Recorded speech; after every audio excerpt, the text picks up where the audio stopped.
Mari kita beri kemuliaan bagi Tuhan.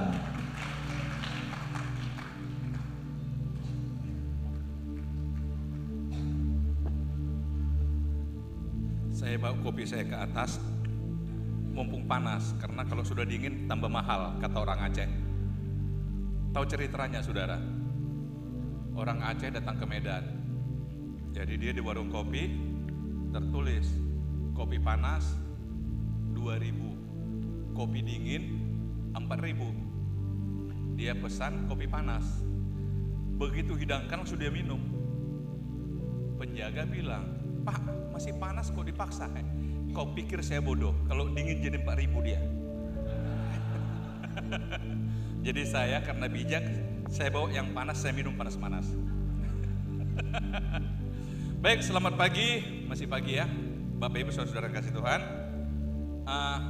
Sebenarnya dari agendanya yang disampaikan ke saya, jadwal kita sangat padat memang, karena ada 7 sesi seminarnya, tapi tadi ketum sudah ngambil 2 sesi, dan saya mencoba mempersiapkan materi yang merangkum 4 sesi, tapi akan dipadatkan dalam 1,5 jam. Tapi nggak mengapa, kita coba lihat saja.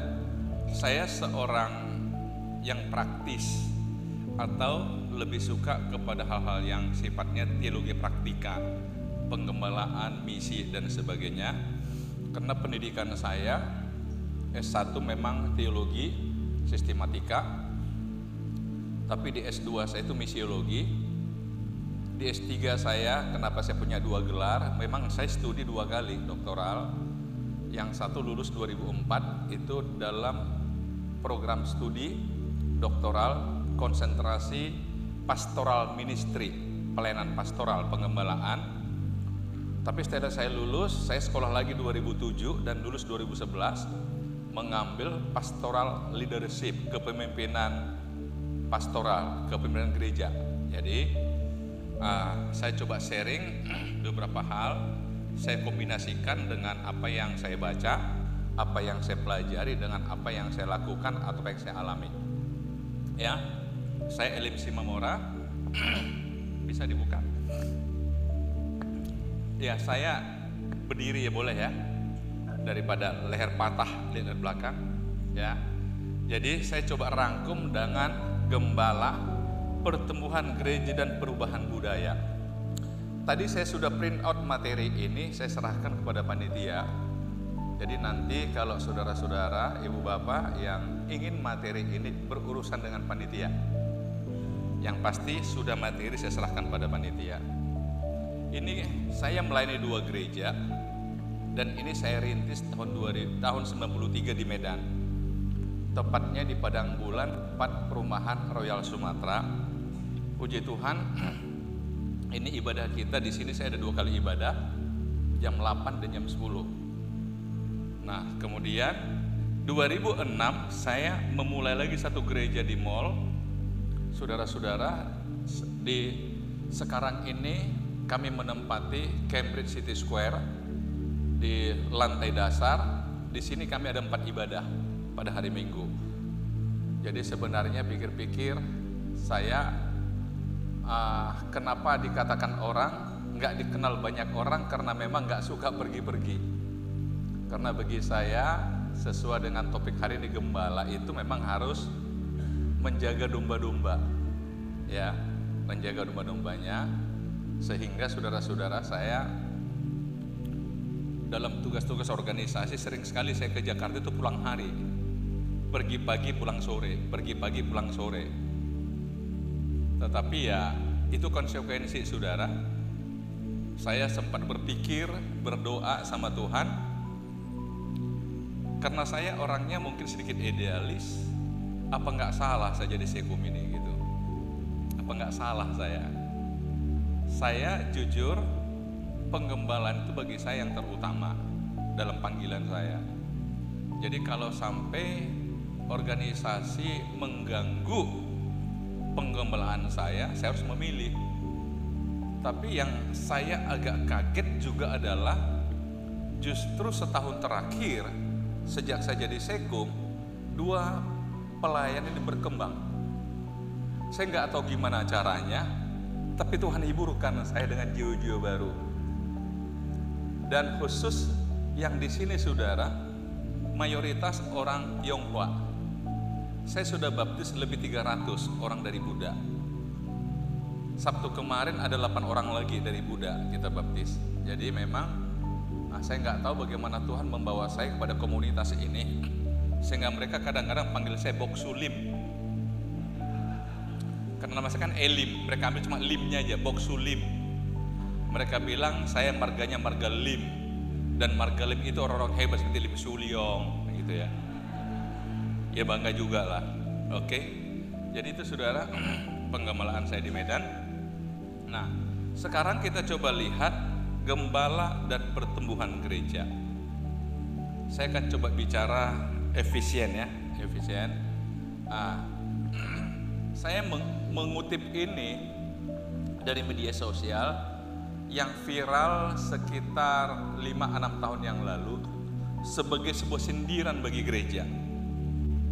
Makanya saudara-saudara, dia katakan ada 7 tipe gereja. Yang mana tipe gereja Anda? Itu sindirannya. Yang pertama adalah tipe gereja kerajaan. Pendetanya ingin diperlakukan seperti raja. Keluarga pendeta adalah keluarga raja. Penghormatan yang diberikan hak raja-raja. Titahnya adalah suci dan jika tidak dilakukan neraka dunia menanti. Jadi ada yang mengatakan ada gereja yang model begini, jadi pendetanya itu ya kayak raja betul, harus didengar, diktator, nggak boleh dibantah. Kalau dibantah dikutukunya yang membantahnya. Nah kira-kira begitu. Ini satu tipe gereja. Kemudian ada tipe gereja yang kedua, tipe gereja perusahaan. Tipe ini sangat mementingkan profit, keuntungan. Pertimbangan mereka adalah untung rugi. Cabang yang tidak menguntungkan secara finansial akan dipotong. Walau di sana banyak jiwa yang membutuhkan. Pendeta adalah direktur utama dengan otoritas mutlak.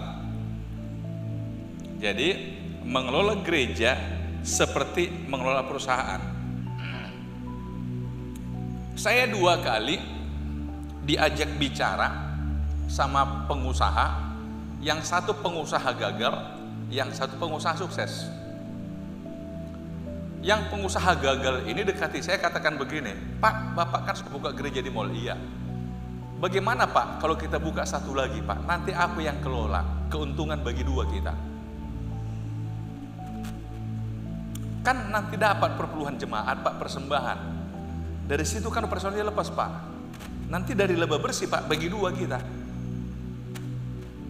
Saya ketawain aja dia, karena dia pengusaha gagal. Karena gagal di dunia, ingin bisniskan gereja. Yang kedua, ini pengusaha sukses dari Jakarta. Ketika dia tahu saya sudah buka gereja, sempat bergabung dengan saya, tapi dia mau menjadi pengelola gereja ini. Dia katakan begini sama saya, Pak, kita target aja jemaat kita 1000 orang Pak. Kalau 1000 orang kasih perpuluhan sekian seorang, sebulan kan sekian Pak. Itu lumayan loh Pak, kalau kita kelola bagus. Saya abaikan dia, akhirnya dia keluar. Saudara-saudara, jadi ada orang memang melihat gereja itu sebagai tempat mencari keuntungan. Saya berharap kita di GPDI tidak terpengaruh dengan itu. Bisa katakan amin? Tapi masa iya sih? Kadang-kadang kan ketemu kita sama Tuhan, berapa persembahan di gerejamu? Berapa perpuluhanmu? Cuma segitunya, gerejaku segini. Nah itu, oke. Kayaknya itu mulai agak mengarah. Yang ketiga, tipe gereja minimarket, buka cabang di mana-mana. Tidak peduli jika berdekatan dengan minimarket lain. Ini seperti Indomaret dengan Alfamaret. Bahkan sesama Indomaret pun bisa bertetangga. Bahkan kalau bisa mencuri market research minimarket lain. Jadi strategi yang digunakan oleh minimarket itu, kenapa beruntung dia, kenapa laris dia, coba diciplak di sini. Nah, tipe seperti ini sama seperti perusahaan, tidak perlu pada pertumbuhan jemaat, tidak profit ya tutup, hampir mirip dengan yang tadi. Jadi membuka itu enggak menjaga etika, yang penting buka. Kita tidak sedang, atau jangan bertanya pada saya, gereja mana lah itu, bukan. Ini saya katakan tadi, ini kritik yang saya kutip dari media sosial, ya. Masalah kita setuju atau tidak itu kembali ke kita.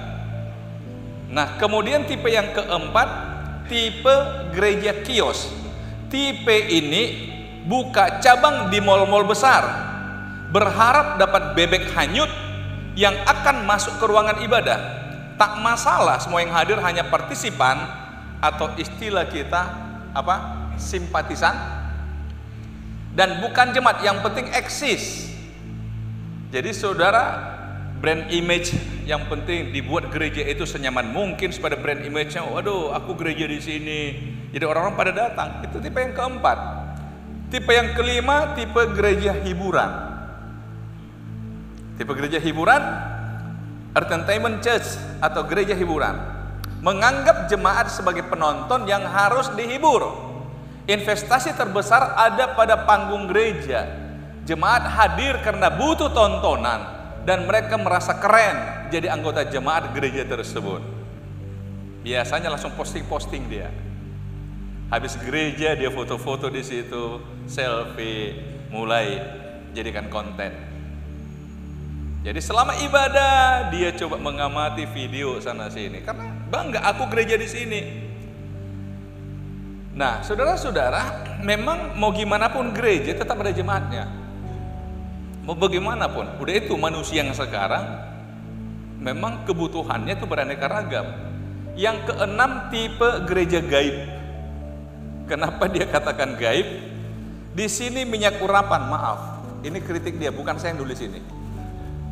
Minyak urapan adalah bukti dari iman, dan alam roh ada tempat bermain.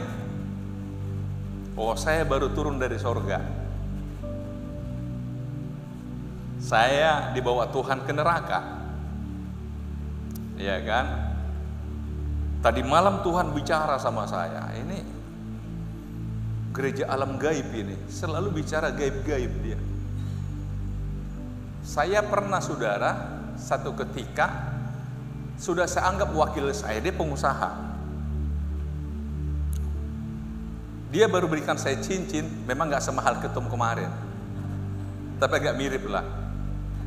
Tapi sebulan setelah beli cincin, dia beri saya cincin, dia ngajak saya makan malam di satu hotel. Saat makan malam dia bilang, Om, Roh Kudus bicara sama saya harus jadi gembala. Roh Kudus bicara. Oh begitu Pak ya? Iya Om, maksud saya gini Om, bukan menggantikan Om, enggak lah Om, saya buka pengembalaan sendiri. Jadi Om, ini kan bulan Oktober, saya akan keluar dari gereja kita mulai per 1 Januari. Roh Kudus bicara sama saya bahwa saya akan dipakai dengan tanda-tanda ajaib, mujizat-mujizat, menyembuhkan orang sakit, bahkan membangkitkan orang mati. Dalam 3 bulan Roh Kudus katakan sama saya, jemaat saya akan 1000 orang. Dalam 1 tahun 3000 orang. Lalu saya bilang, Pak, kalau gitu Pak cepat-cepat buka. Bingung dia. Maksudnya Om, loh iyalah, kalau Roh Kudus sudah bicara jangan tunda Pak. Oh enggak Om, rencanaku Januarinya. Oh iya. Loh kalau udah libat Roh Kudus, berdosa kita halangi dia kan? Masalah benar tidaknya urusan dia. Akhirnya singkat cerita saudara, Januari pergilah dia.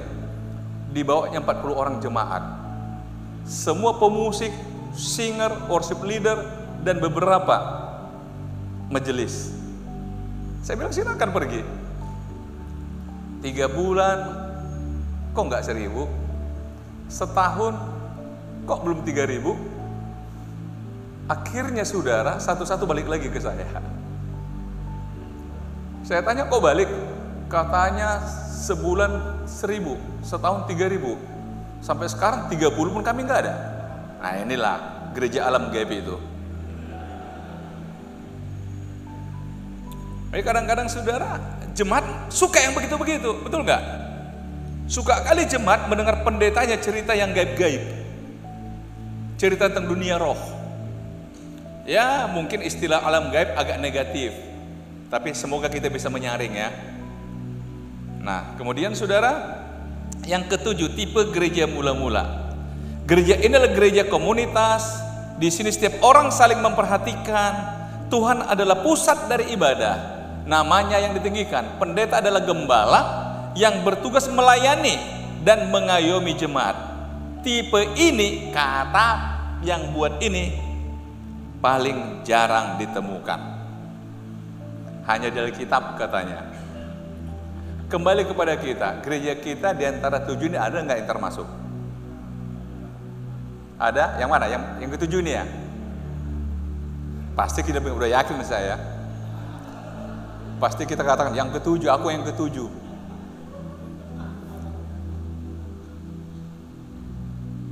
Baik saudara-saudara, mari kita coba lihat beberapa hal yang terkait dengan pertumbuhan gereja gembala. Saya paparkan di sini statistik Sumatera Utara Aceh. Saya mencoba merangkum ini ketika saya masih di MD Sumut. Saya 2003 pertama kali masuk di MD Sumut sebagai biro, ya pada usia 30-an. Kemudian periode keduanya saya langsung sekretaris majelis daerah. Periode ketiganya saya wakil ketua. Setelah itu saya langsung masuk di majelis pusat sebagai sekretaris. Dan akhirnya 2002 saya sekretaris umum. Nah, saya selama di MD Sumut saya mempelajari, karena saya memang sangat memberi perhatian kepada pertumbuhan gereja. Karena di pikiran saya begini, saya tidak akan mau mengembangkan gereja yang begitu-begitu saja. Gereja itu pasti bertumbuh dan harus bertumbuh. Sehingga saya juga perhatikan gereja-gereja Sumatera Utara. Saudara-saudara kita semua jadi saksi. Kadang-kadang ada gembala udah 20 tahun, 30 tahun jemaat nggak sampai 10 orang. Nah, gitu. Kenapa? Kan begitu. Dan itu saya coba teliti di Sumatera Utara. Di tahun 2004 jumlah gembala 766, tetapi di tahun 2010, jadi 6 tahun kemudian menjadi 952 atau terjadi peningkatan 24,28%. Sidang jemaat dari 988 meningkat menjadi 1.219. Anggota jemaatnya 88.698 menjadi 122.486. Jadi rata-rata jumlah anggota per sidang jemaat adalah 89,77. Itu Sumatera Utara pada tahun 2004. Tetapi 2010 naik menjadi 100,48. Berarti antara 2004 sampai 2010 terjadi kenaikan jemaat, anggota jemaat 11,19%. Tetapi saudara, saya bandingkan lagi 2010 dengan 2017. Gembala jemaat dari 952 tadi di 2017, 7 tahun kemudian menjadi 1.105, naik 16,07%. Jumlah sidang jemaat 1.219 tambah menjadi 1.278, naik hanya 4,80% dalam 6 tahun. Anggota jemaat dari 122.486 naik menjadi 135.982, naik 11,01%. Sehingga rata-rata jumlah jemaat 2010 100,48, tetapi 2017 turun menjadi 98. Saudara, kenapa terjadi penurunan? Karena ada pembukaan ladang-ladang baru yang belum seberapa jemaatnya, tapi langsung ditahbiskan jadi penggembalaan. Nah, ini jadi fenomena di GPDI. Saya kaitkan kita di GPD, saudara. Satu hal yang saya selalu renungkan, dan pastilah kalau ini saya dengungkan akan banyak orang yang marah sama saya. Saya katakan, boleh nggak kita tegakkan ADART? Seseorang baru dilantik gembala, kalau jemaat dewasa berapa? 25 dewasa. Dan anak-anak berapa? 15. Boleh nggak kita terapkan seperti itu? Kan pasti banyak orang marah kan? Karena orang kadang-kadang baru sekolah minggu, dia sudah minta dilantik jadi gembala. Ini persoalan kita. Akhirnya karena sudah gembala, dia punya kartu jabatan pendeta, cukup. Dia tidak merasa harus mengembangkan gerejanya. Padahal dalam pikiran saya, seandainya dia tidak dimandirikan 25, dia akan berjuang cari jiwa supaya jadi gereja mandiri. Tapi orang katakan kepentingan musda. Oke, nggak usah dibahas. Tapi betulnya itu, nah itulah kesedihan saya, saudara. Perdebatan kita sekarang sudah kebanyakan yang begitu-begitu. Kesedihan saya bukan lagi membahas memenangkan jiwa. Saya masih ingat awal-awal saya hamba Tuhan di GPDI, kalau ada mukerda, kalau ada musda, selalu ada hamba-hamba Tuhan yang memberikan sesi. Betul? Dulu-dulu, halo hamba Tuhan senior. Tapi saudara tahu, akhir-akhir ini berapa MD hubungi MP. Kami musda agenda tunggal pemilihan. Nah cobalah. Jadi diabaikan di sana persekutuannya, diabaikan ini dan itu. Bahkan kalau ada yang lain-lain, misalkan ada khotbah apa semua, itu ruangan setengah. Tapi begitu pemilihan penuh ruangan itu. Bagi saya nggak tahu ini perkembangan atau kemunduran. Fokus kita itu kok jadi perebutan jabatan. Ya, ini hanya sekedar pemikiran aja saudara, supaya kita paham. Nah, saya ingin mengajak kita, ini sudah disinggung sama ketum sebenarnya dari tadi malam tadi, tapi saya ingin mengajak kita melihat secara praktis Efesus 4, 11 dan 12. Dan ialah yang memberikan baik rasul-rasul maupun nabi-nabi, baik pemberita-pemberita Injil maupun gembala-gembala dan pengajar-pengajar, untuk memperlengkapi orang-orang kudus bagi pekerjaan pelayanan, bagi pembangunan tubuh Kristus. Kita di GPDI sering berhenti hanya pada ayat 11, betul? Padahal kalau kita sadari, Rasul Paulus menyampaikan ini hanya kepada jemaat Efesus. Inilah manajemen gereja yang sangat simpel.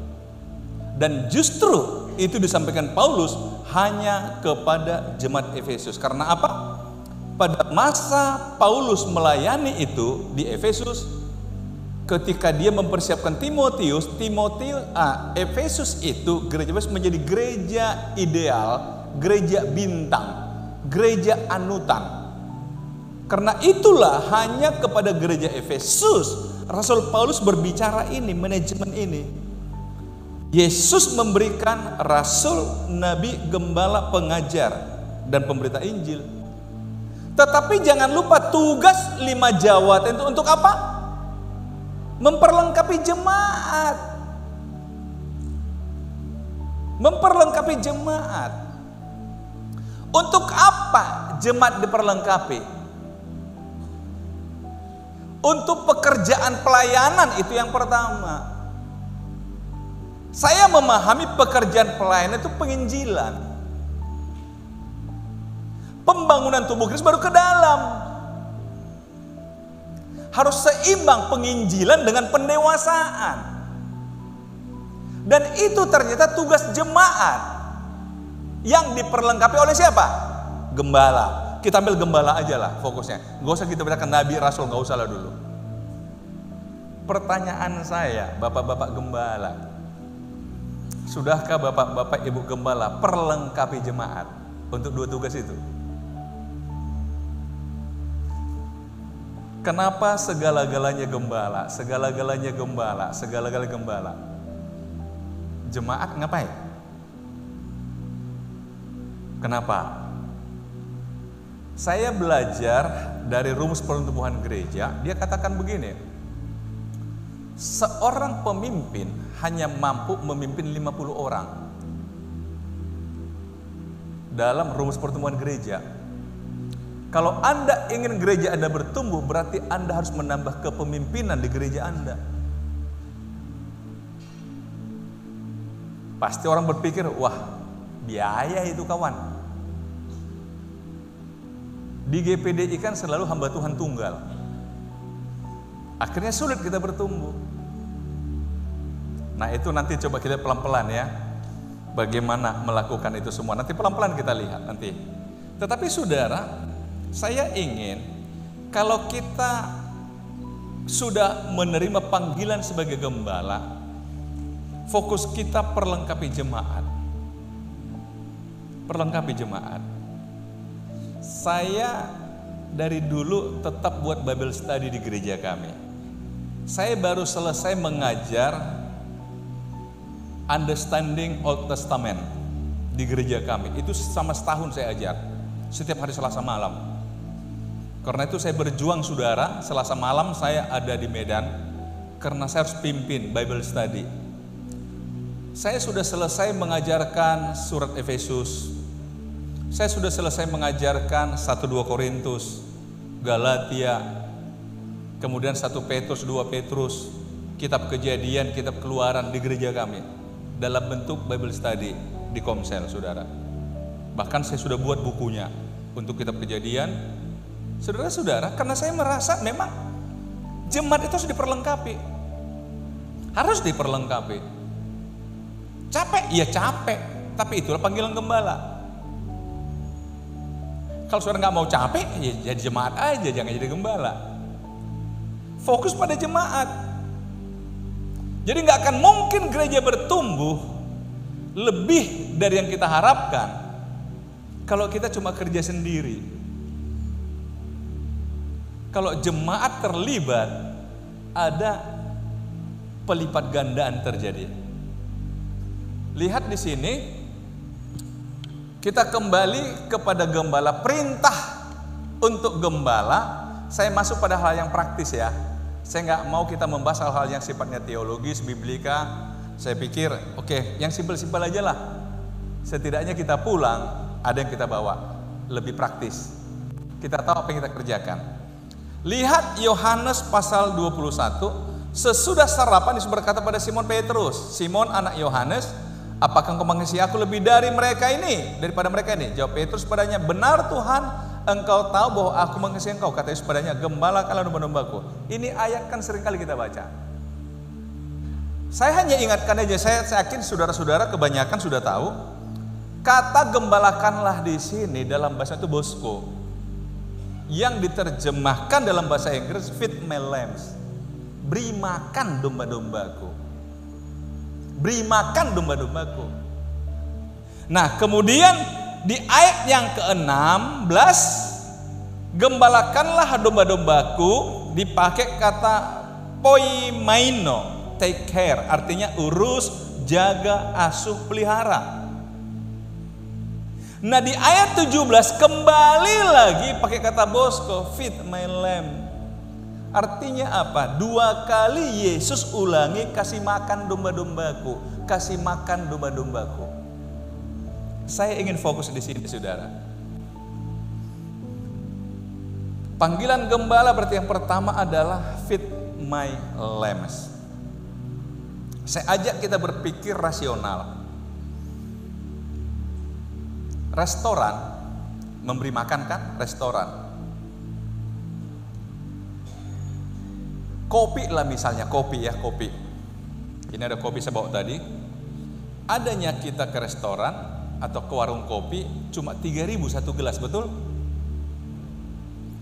Tapi Starbucks itu 48.000 satu gelas. Jangan katakan mahal kali kopi ini. Kalau mahal jangan di situ minum kopi, kan begitu kan? Pergi aja di Kopi Aceh. Yang 3.000, 5.000, betul? Jangan pengen di Starbucks tapi harga Kopi Aceh. Bahkan saya pernah, karena saya suka kopi, jemaat-jemaat tahu. Satu kita ada teman, dia katakan, "Pak, ada sana kopi Pak, kalau kita mau minum jam 3 harus pesan jam 9 pagi. Hah? Kopi apa boleh itu? Disuling Pak, disuling. Cuma Pak segelas 150.000. Kalau bapakmu ku pesan Pak, penasaran juga kan? Bolehlah. Jadi jam 9 dipesan untuk minum jam 3 sore. Karena disuling kopinya, disuling. Dicicip, ya biasa aja, sama-sama rasa kopi. Ada lagi jemaat saudara ngasih saya kotak kayu. Dia bilang, "Om, ini aku beli dari luar Om, ini kopi Om, kopi luwak. Isinya cuma 5 saset Om. Tapi Om tahu ini harganya berapa? 600.000 Om. Berarti satu saset berapa itu? 100.000 lebih. Kok ada yang beli ya? Kok ada yang beli? Apa yang mau saya masuk di sini? Kualitas makanan apa yang ibu bapak siapkan di gereja? Kalau kualitasnya Kopi Aceh, maka yang begitulah yang datang.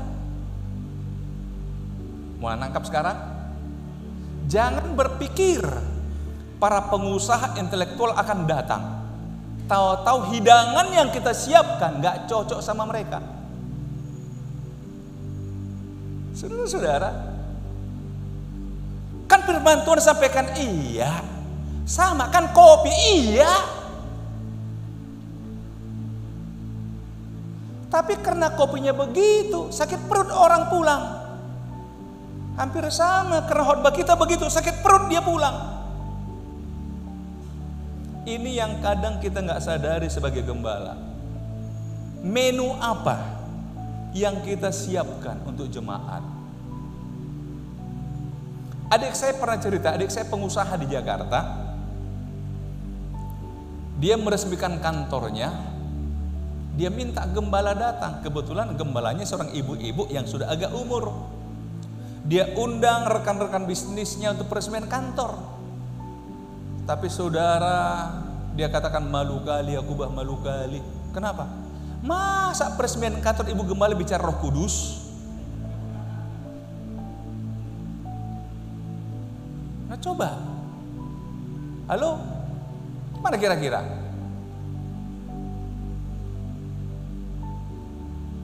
Saya pernah, ini masalah makanan lagi nih. Tadi Ketum kan singgung salah satu tugas saya asesor. Asesor itu artinya dari Ban PT, sayalah yang memberi nilai kepada perguruan tinggi. Akreditasi itu saya tugas saya itu. Saya direkrut pemerintah sejak 2014 untuk tugas itu. Satu ketika saya tugas untuk mengakreditasi satu sekolah teologi di Ungaran. Saya datang di Semarang, dijemput dari airport. Dalam perjalanan yang jemput saya bilang, Pak Elim, kami tahu Bapak orang Sumatera Utara, pasti suka arsik kan? Ya suka lah. Makanya kami sengaja masak arsik untuk Bapak. Oke. Saya tahan dulu yang di hati saya. Akhirnya sampai di sana, ini Pak arsik itu Pak. Gimana Pak rasanya Pak? Arsik Jawa pasti manis lah ya kan? Gimana Pak? Saya bilang, kalian kan tahu saya datang dari Medan. Kecuali seorang Batak dari Amerika. Bolehlah kalian sajikan arsik karena saya rindu barang kalian. Ini saya dari Medan datang, kalian buat arsik di sini. Udah pasti rasanya beda, saya bilang. Jadi beda Pak? Beda sekali. Namanya memang arsik, tapi rasanya nggak tahu apa. Saya bilang sama mereka, lebih baik tadinya di sini kalian siapkan saya harus sayur asam, tempe bacem, atau apa kek. yang khas Jawa, pasti kulahap. Ini kalian suruh saya makan arsik tapi yang masak kalian. Nah gitulah kira-kira kita saudara. Kita bertuhan, biarlah para pejabat ke gereja aku, Tuhan, para pengusaha. Tahu-tahu masakan kita nggak jelas. Gimana Bapak Ibu? Halo? Mulai tersindir? Kalau nggak tersindir lagi begini, nggak tahu lagi aku. Persiapkan khotbah, beri makan. Saya suka buku, saya suka baca buku. Satu ketika kami ke Penang dengan jemaat, karena jemaat kalau sudah lihatnya agak lemas, saya pasti dipaksa ikut ke Penang untuk periksa kesehatan. Ini pun saya udah diintip saya. Kapan om? Kapan om? Kapan om? Kayaknya bapak, om ini terlalu sibuk ini sekarang keluar rumah, harus periksa, harus periksa. Apalagi mereka katakan badan saya udah berantakan ini. Perut ini agak tahan-tahan ini, kalau enggak bisa pecah ini. Jadi saudara-saudara, satu ketika selesai periksa-periksa begitu, om kita refreshing om, jalan-jalan, jalan ke mall gitu. Ada toko buku, langsung masuk, langsung bawa troli. Begitu keluar saya, troli saya penuh dengan buku-buku. Mereka tunggu di kasir, mereka baca, om, untuk siapa om buku ini?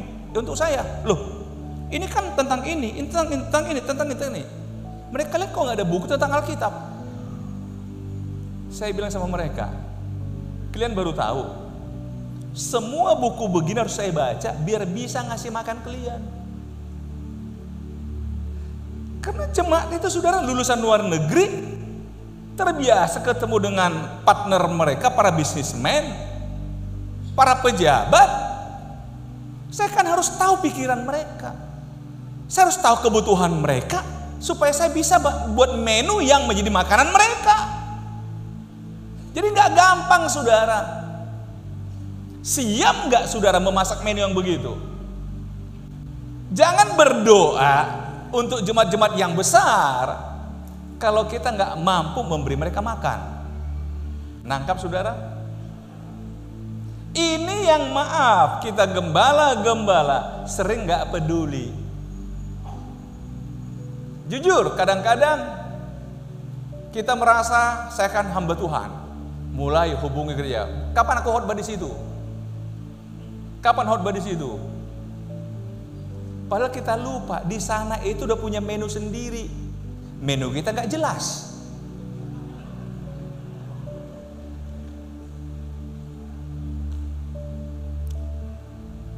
Sekitar sebulan yang lalu, adik saya marah betul dengan seorang pendeta. Saya sebut aja adik saya kan gembala di Lampung, Yosua. Gereja ini kan besar. Itu adik saya nomor 6 di nomor 8. Dia dapat tamu, nelpon dia, Pak, saya mau bertamu, berkunjung, boleh datang? Boleh. Sekaligus pelayanan ya. Oh ya. Tato khotbah pendeta cuma 10 menit.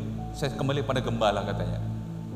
Bingung gembala, khotbah 10 menit dan gak jelas ngomong apa. Dia tanya, bro, kok cuma gitu banyak? Iya sengaja biar penasaran jemaat. Penasaran apa? Sakit hati ya. Makanya kadang-kadang maaf saya agak takut mengundang pengkhotbah. Jemaat itu kan datang untuk dengar khotbah, bukan hanya kumpul-kumpul. Saya ini dosen saudara, sudah 34 tahun jadi dosen. Salah satu mata kuliah di program S2 yang saya nggak pernah lepas adalah yang dikatakan ketum tadi, khotbah ekspositori. Memang untuk bisa berkhotbah ekspositori itu diperlukan wawasan yang nggak tanggung-tanggung saudara.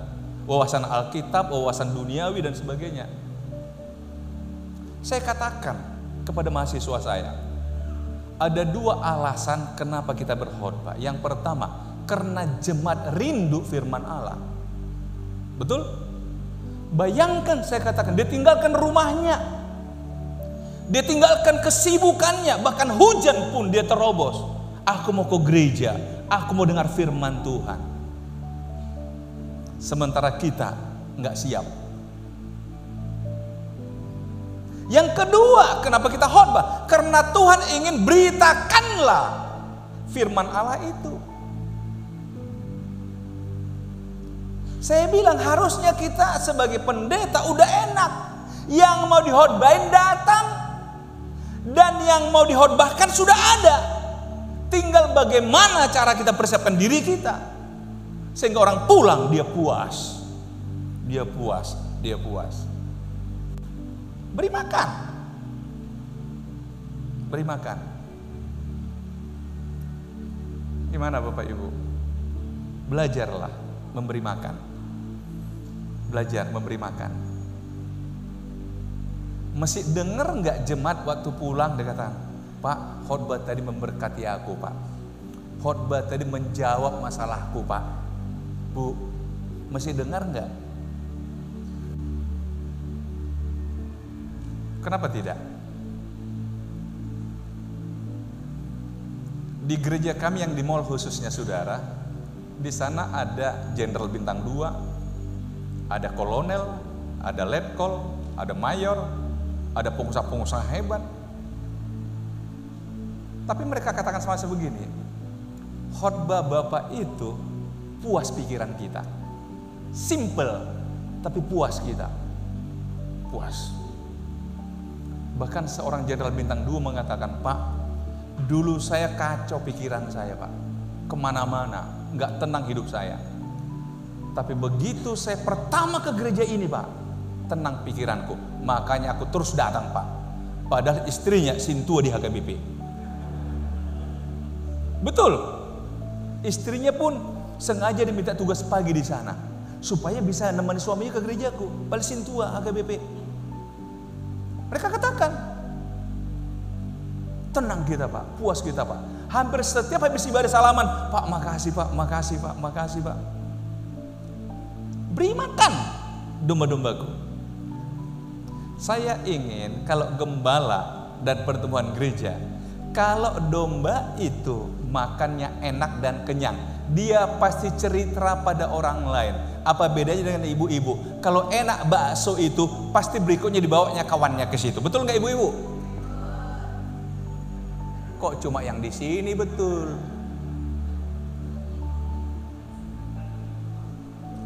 Kalau gereja kita memuaskan jemaat, khotbah kita pasti dibawanya kawannya ke gereja kita. Begitu pentingnya beri makan domba-dombaku. Barulah yang kedua tadi apa? Urus, jaga, asuh. Ini yang sering kita tegaskan dalam penggembalaan. Tapi dua hal ini harus dikerjakan gembala. Itulah tugas gembala. Amin saudara? Gimana? Saya pernah satu seminar saudara, masih sedang bicara, seorang bapak depan itu gelisah dia. Gelisah. Saya dekati dia, Pak, Bapak kenapa sakit? Enggak Pak, jadi kenapa? Udah gak sabar aku mau pulang Pak, mau kukhotbahkan yang tadi dulu. Mau kulakukan yang Bapak katakan, udah gak sabar aku Pak. Ada yang di sini yang begitu sekarang? Biasa saja ya. Ini pelajaran biasanya ini ya. Mungkin gitu. Oke. Saudara-saudara, gereja dalam persaingan ini dari satu buku yang saya baca tahun 97. Ditulis oleh 2 orang sarjana ekonomi.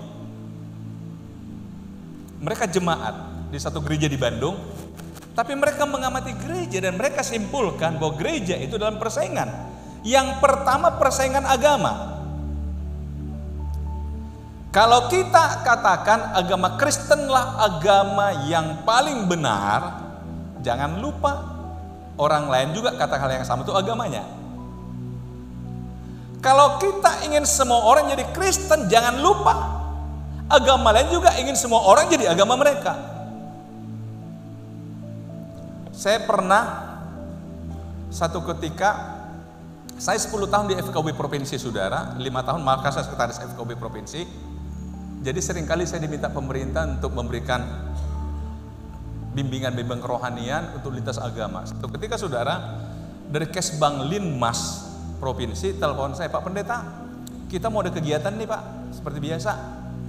Pak, bersedia nggak kasih materi terorisme dan radikalisme dalam perspektif agama Kristen?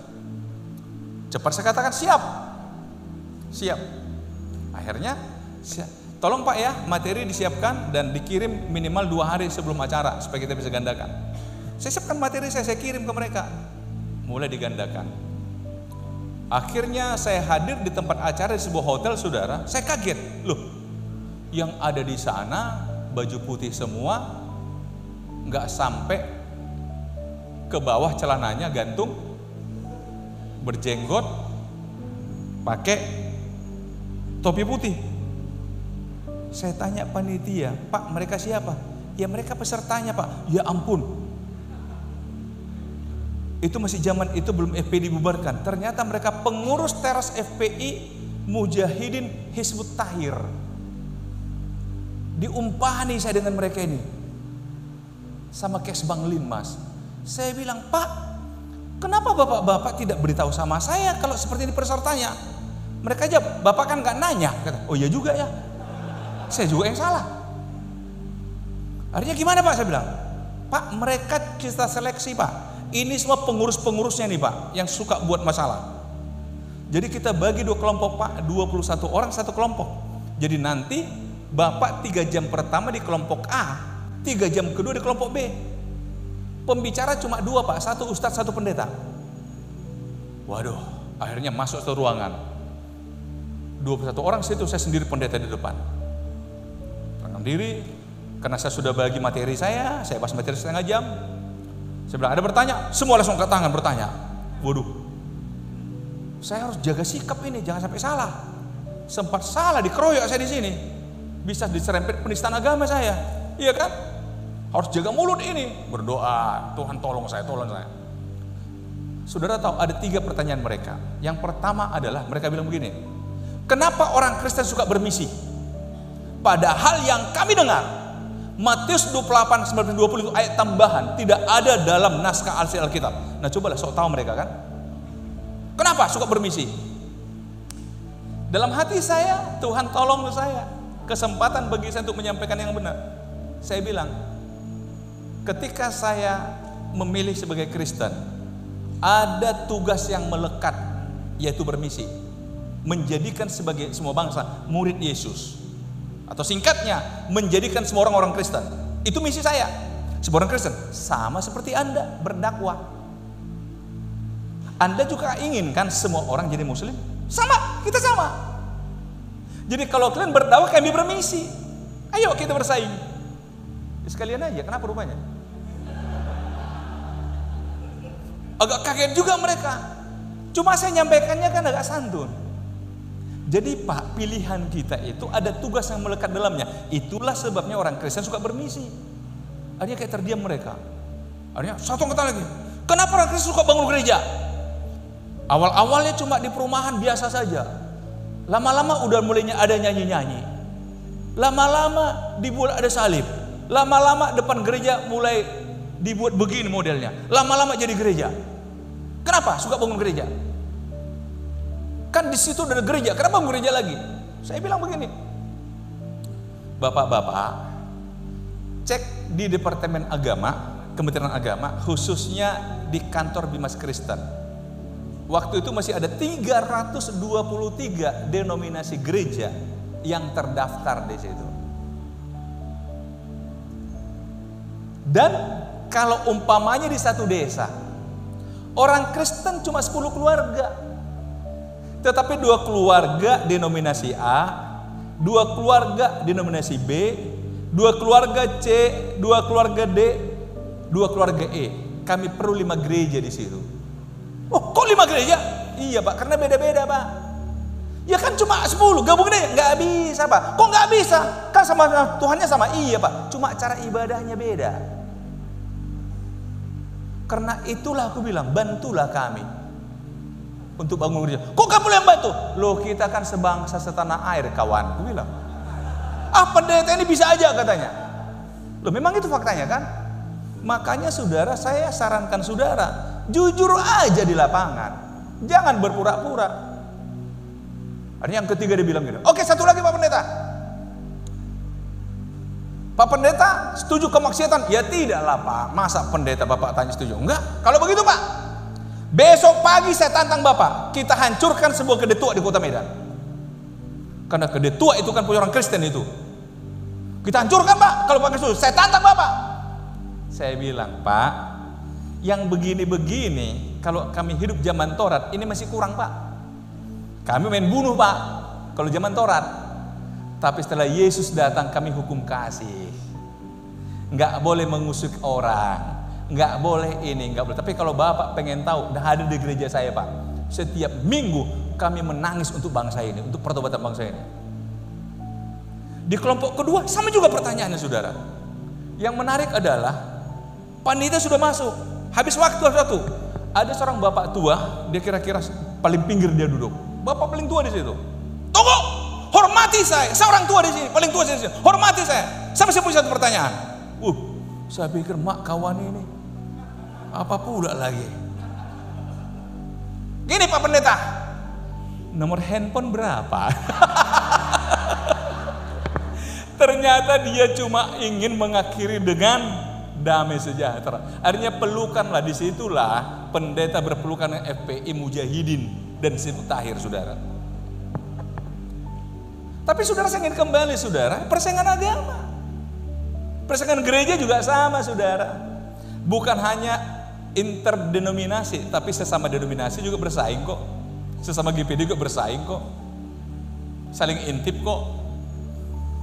Sudah berapa minggu nggak datang sejam, coba intip-intip kesana dia. Lihat dulu. Saya agak bingung, ada gembala GPD berkata begini, kalaupun kalian harus pindah dari sini, saya tidak rela kalau kalian pindahnya ke GPDI. Kalau tempat lain silahkan, tapi kalau ke GPDI saya nggak rela. Saya cuma berpikir, apa dasar dia bicara begitu ya? Kalau saya pribadi, kalau orang nggak nyaman lagi sama saya atau nggak suka menu yang saya buat, cari GPDI ya, pasti ada yang cocok sama kalian. Gimana saudara? Ada yang begitu? Oke lah, nggak usah panjangin. Yang ketiga, persaingan gereja dengan sekularisme. Saudara-saudara tahu, kalau kita pergi ke restoran, masih di pintu udah disambut. Disuruh duduk, tanya, mau makan apa Pak, minum apa Pak. Tapi kadang orang datang ke gereja kita, datang tak diundang, pulang tak diantar. Dicuekin saudara. Dicuekin. Pelayanan di gereja kita seadanya. Gimana saudara? Ini persaingan loh. Ini pengamatan dua orang ekonom ini. Yang kedua, pergeseran nilai. Agama itu sebagai pilihan, bukan sebagai keharusan lagi. Ya hanya karena ada di KTP harus ada agama, maka dibuatlah di agama apa gitu. Tapi dia nggak ke gereja. Tuhan sebagai alternatif terakhir. Kalau dia sakit, setelah gagal dari dukun, gagal dari dokter, baru datang kepada pendeta. Ini fakta yang kita hadapi. Dari kekekalan kepada kefanaan, tidak lagi berpikir masalah sorga, tapi duniawi. Dunia. Dari fungsional ke struktural, orang lebih menyukai jabatan, bukan tugas. Saudara, kita kembali kepada Kisah Rasul pasal yang ke-6. Petrus di sana katakan apa? Pilihlah di antara kamu 7 orang untuk mengerjakan, betul? Bukan untuk menduduki jabatan. Di gereja, orang ribut dengan jabatan, tapi tidak mengerjakan. Saya pernah bimbing 2 orang HKBP dalam penulisan tesis mereka. Yang pertama saya bimbing adalah preses HKBP, karena ngambil S2 di sekolah kami. Judulnya Hasituaun di HKBP. Dia bilang, sengaja Pak kubuat bahasa Batak judulnya, supaya kena sasaran dia. Oke lah, Hasituaun di HKBP. Tugas dan fungsinya. Kemudian saya tanya-tanya dia dalam bimbingan, dia kan soalnya begini, sebenarnya dalam zaman nomensen si tua itu gembala weeknya itu mengembalakan sektor. Tapi sekarang ini sintua-sintua di gereja kami cuma pendeta yang dikritisi, bukannya kerjakan tugas penggembalaannya. Wah, selesai dia. Nggak tahu kenapa 2 tahun kemudian salah satu sintua HKBP sekolah di sekolah kami. Waktu menulis tesis, sintua juga dibahasnya. Hubungan sintua dan pendeta di HKBP. Saya tanya kenapa? Soalnya pendeta kami ini yang sulit-sulit suruhnya kami. Yang senang-senang dia. Yang nggak ada uangnya suruhnya kami. Tapi kalau agak lumayan nanti persembahan dia ke situ. Nah, coba lihat.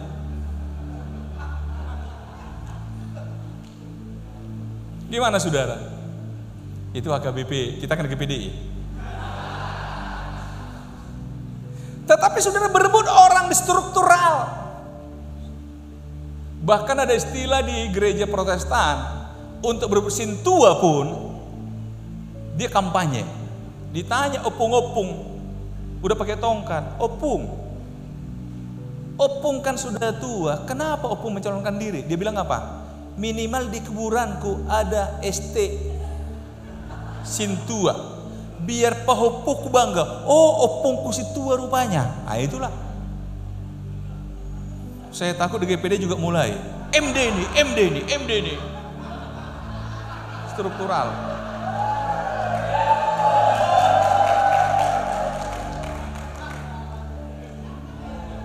Jabatan itu dalam Alkitab fungsional sifatnya, bukan struktural.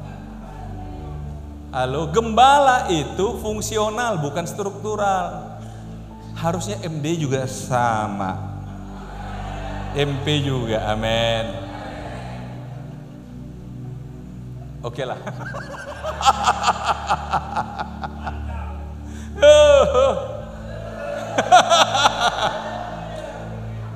Orang Medan bilang enak kali di sini.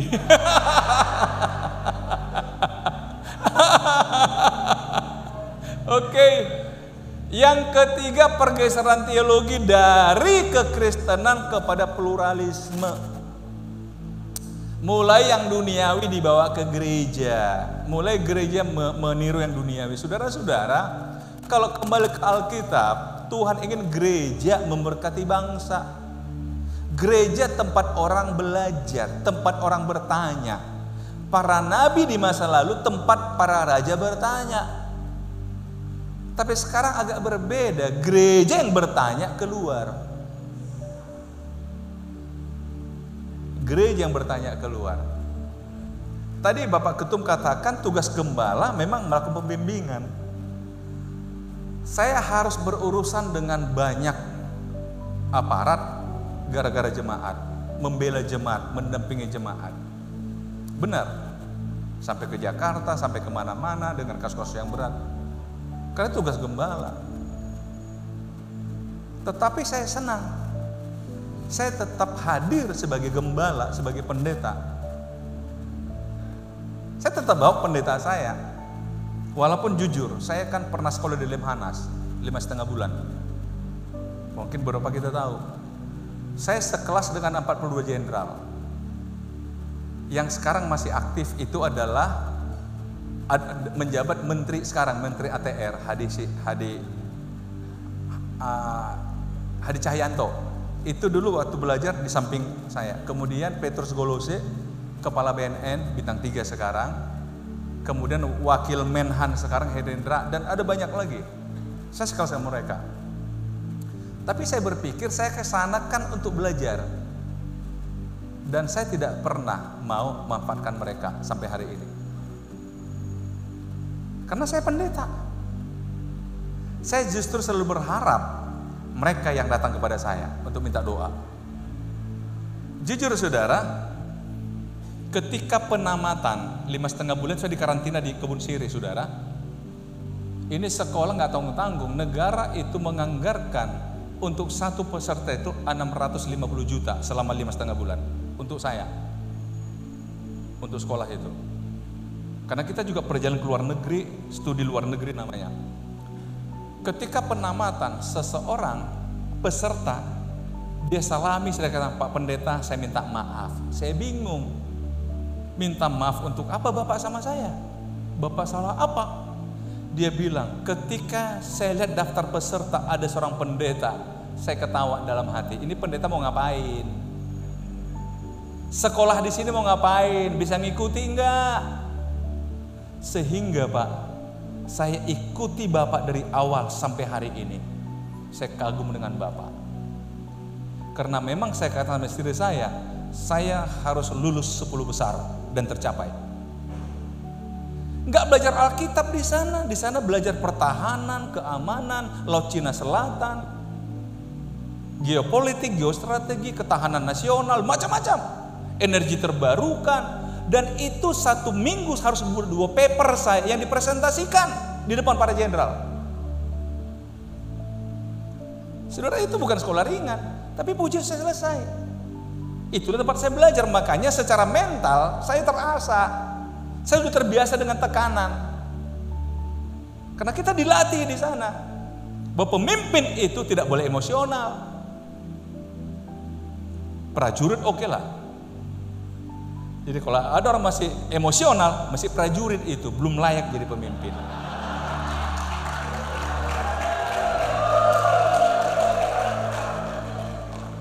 Benar. Saudara-saudara, saya udah 5 kali saya diundang ke istana kok. Di zaman SBY 2 kali, zaman Jokowi 3 kali. Bahkan Jokowi pernah kirim pesawat khusus jemput kami di Medan. Udahlah, ceritanya panjang. Sekularisasi, masuk ke gereja. Persepeleburan gereja kehilangan identitas. Saya suka tadi malam ketum katakan, identitas kita PDI loh. Nggak usah ikut-ikutan lah. Saya berapa kali orang katakan kita perlu amandemen pengakuan iman GPDI. Saya bilang kurang kerjaan kalian. Saudara-saudara, kita GPDI.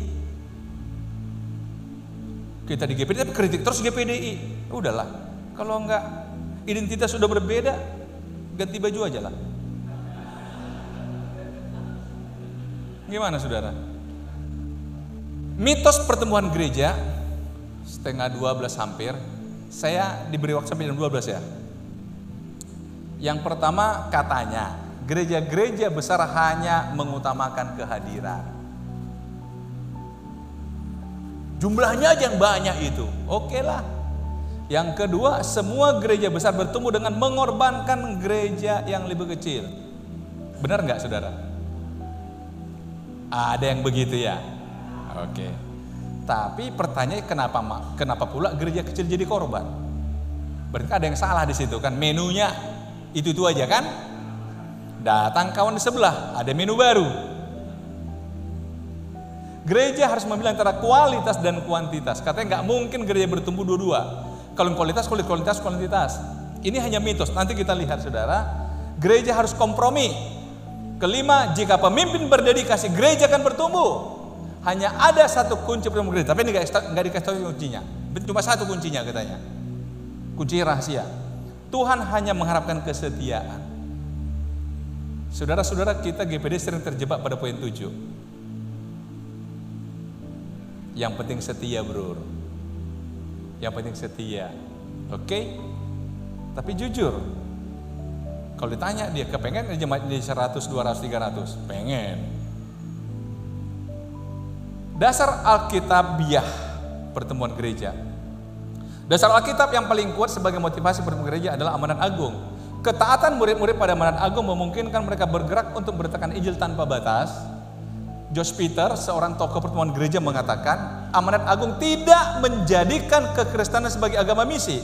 Kekristenan menjadi misi karena karakter dan tujuan Allah yang ada di dalamnya. Begitu juga apa? Kekuatan misi bersumber dari Roh Kudus. Karena itu saudara tolong pahami Kisah Rasul 1:8, Roh Kudus itu adalah kuasa untuk menjadi saksi. Roh Kudus kuasa untuk menjadi saksi. Artinya apa? Orang yang memiliki Roh Kudus, penuh Roh Kudus, harusnya bersaksi. Jadi kalau mengaku penuh Roh Kudus tapi nggak mau bersaksi, tunggu dulu. Loh, kembali pelajari Kisah 1:8. Kamu akan menerima kuasa kalau Roh Kudus turun ke kamu dan kamu akan menjadi saksiku. Tujuan misi dari Roh Kudus adalah menjadi saksi. Itulah yang membuat murid-murid nggak takut dengan rintangan apapun, ancaman apapun, karena Roh Kudus itu tidak bisa membuat mereka diam. Mereka bergerak dengan segala resiko. Gembala juga penuh Roh Kudus, pasti nggak takut dengan resiko. Beritakan Injil. Jemaat yang penuh Roh Kudus pasti beritakan Injil. Yang menyebabkan begitu luar biasa karena amanat agung diformulasikan langsung oleh Allah dan disampaikan kepada kita melalui penginjilan. Amanat agung adalah amanat gabungan. Mari kita lihat Alkitab ya. Matius bicara otoritas. Aku menyertai kamu. Segala kuasa di bumi dan di sorga telah diberikan kepadaku. Karena itu pergilah. Jadi Yesus yang punya otoritas di bumi dan di sorga. Dia yang berikan perintah bagi kita ke seluruh dunia. Itu dalam Injil Matius. Kalau kita baca Injil Markus, urgensi, metode dan skop geografis pekerjaan tersebut. Yang percaya baptis langsung. Jangan tunggu lama. Segala makhluk. Kemudian Lukas, berita yang berpusat pada Kristus. Jadi jangan katakan penginjilan kalau tidak membawa nama Yesus. Kalau tidak menawarkan Yesus sebagai jalan keselamatan. Itu baru sampai penginjilan. Dan ketika lihat Yohanes, perlengkapan rohani itu Roh Kudus.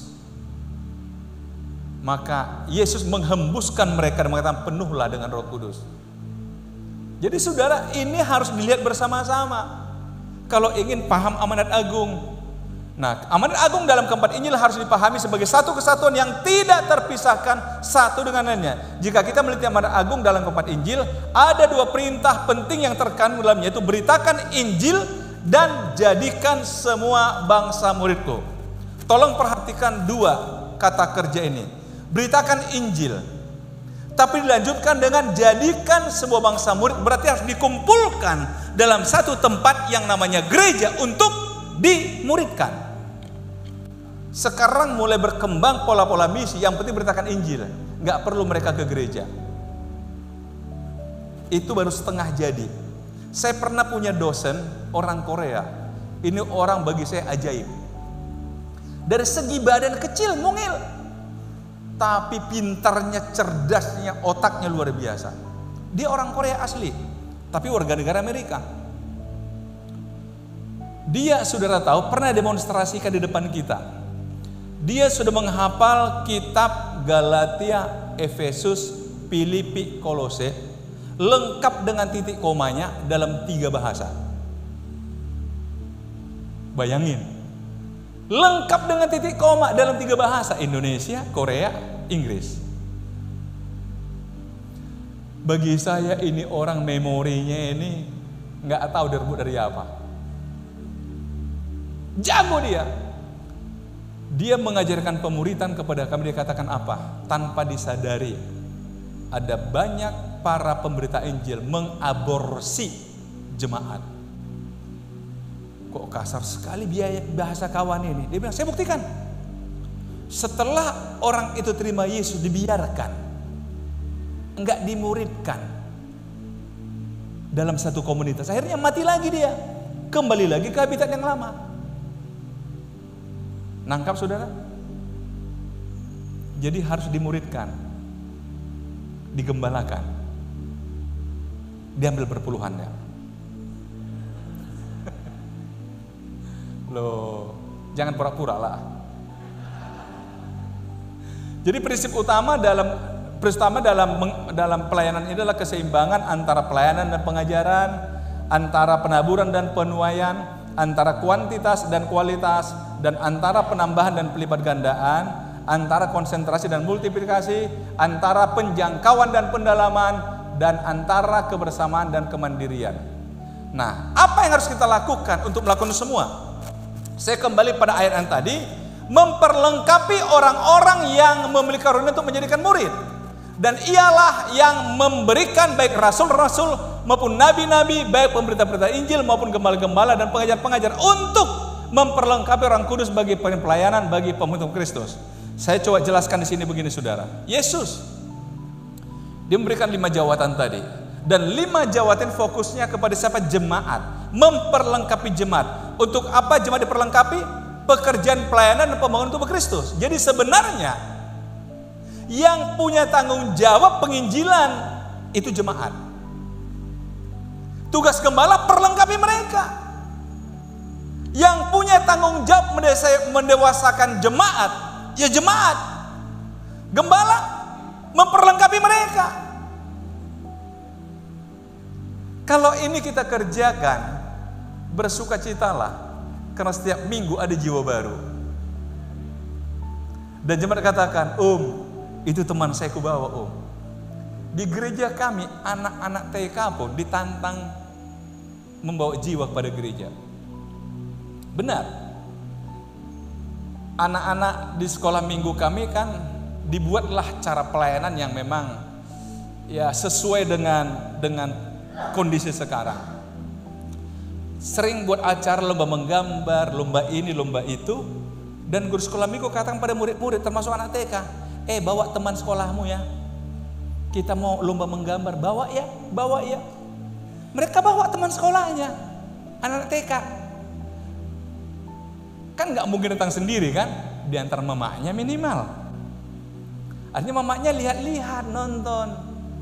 Nah karena anaknya senang, minggu berikutnya anaknya minta diantar lagi, dikebetin sekolah minggu.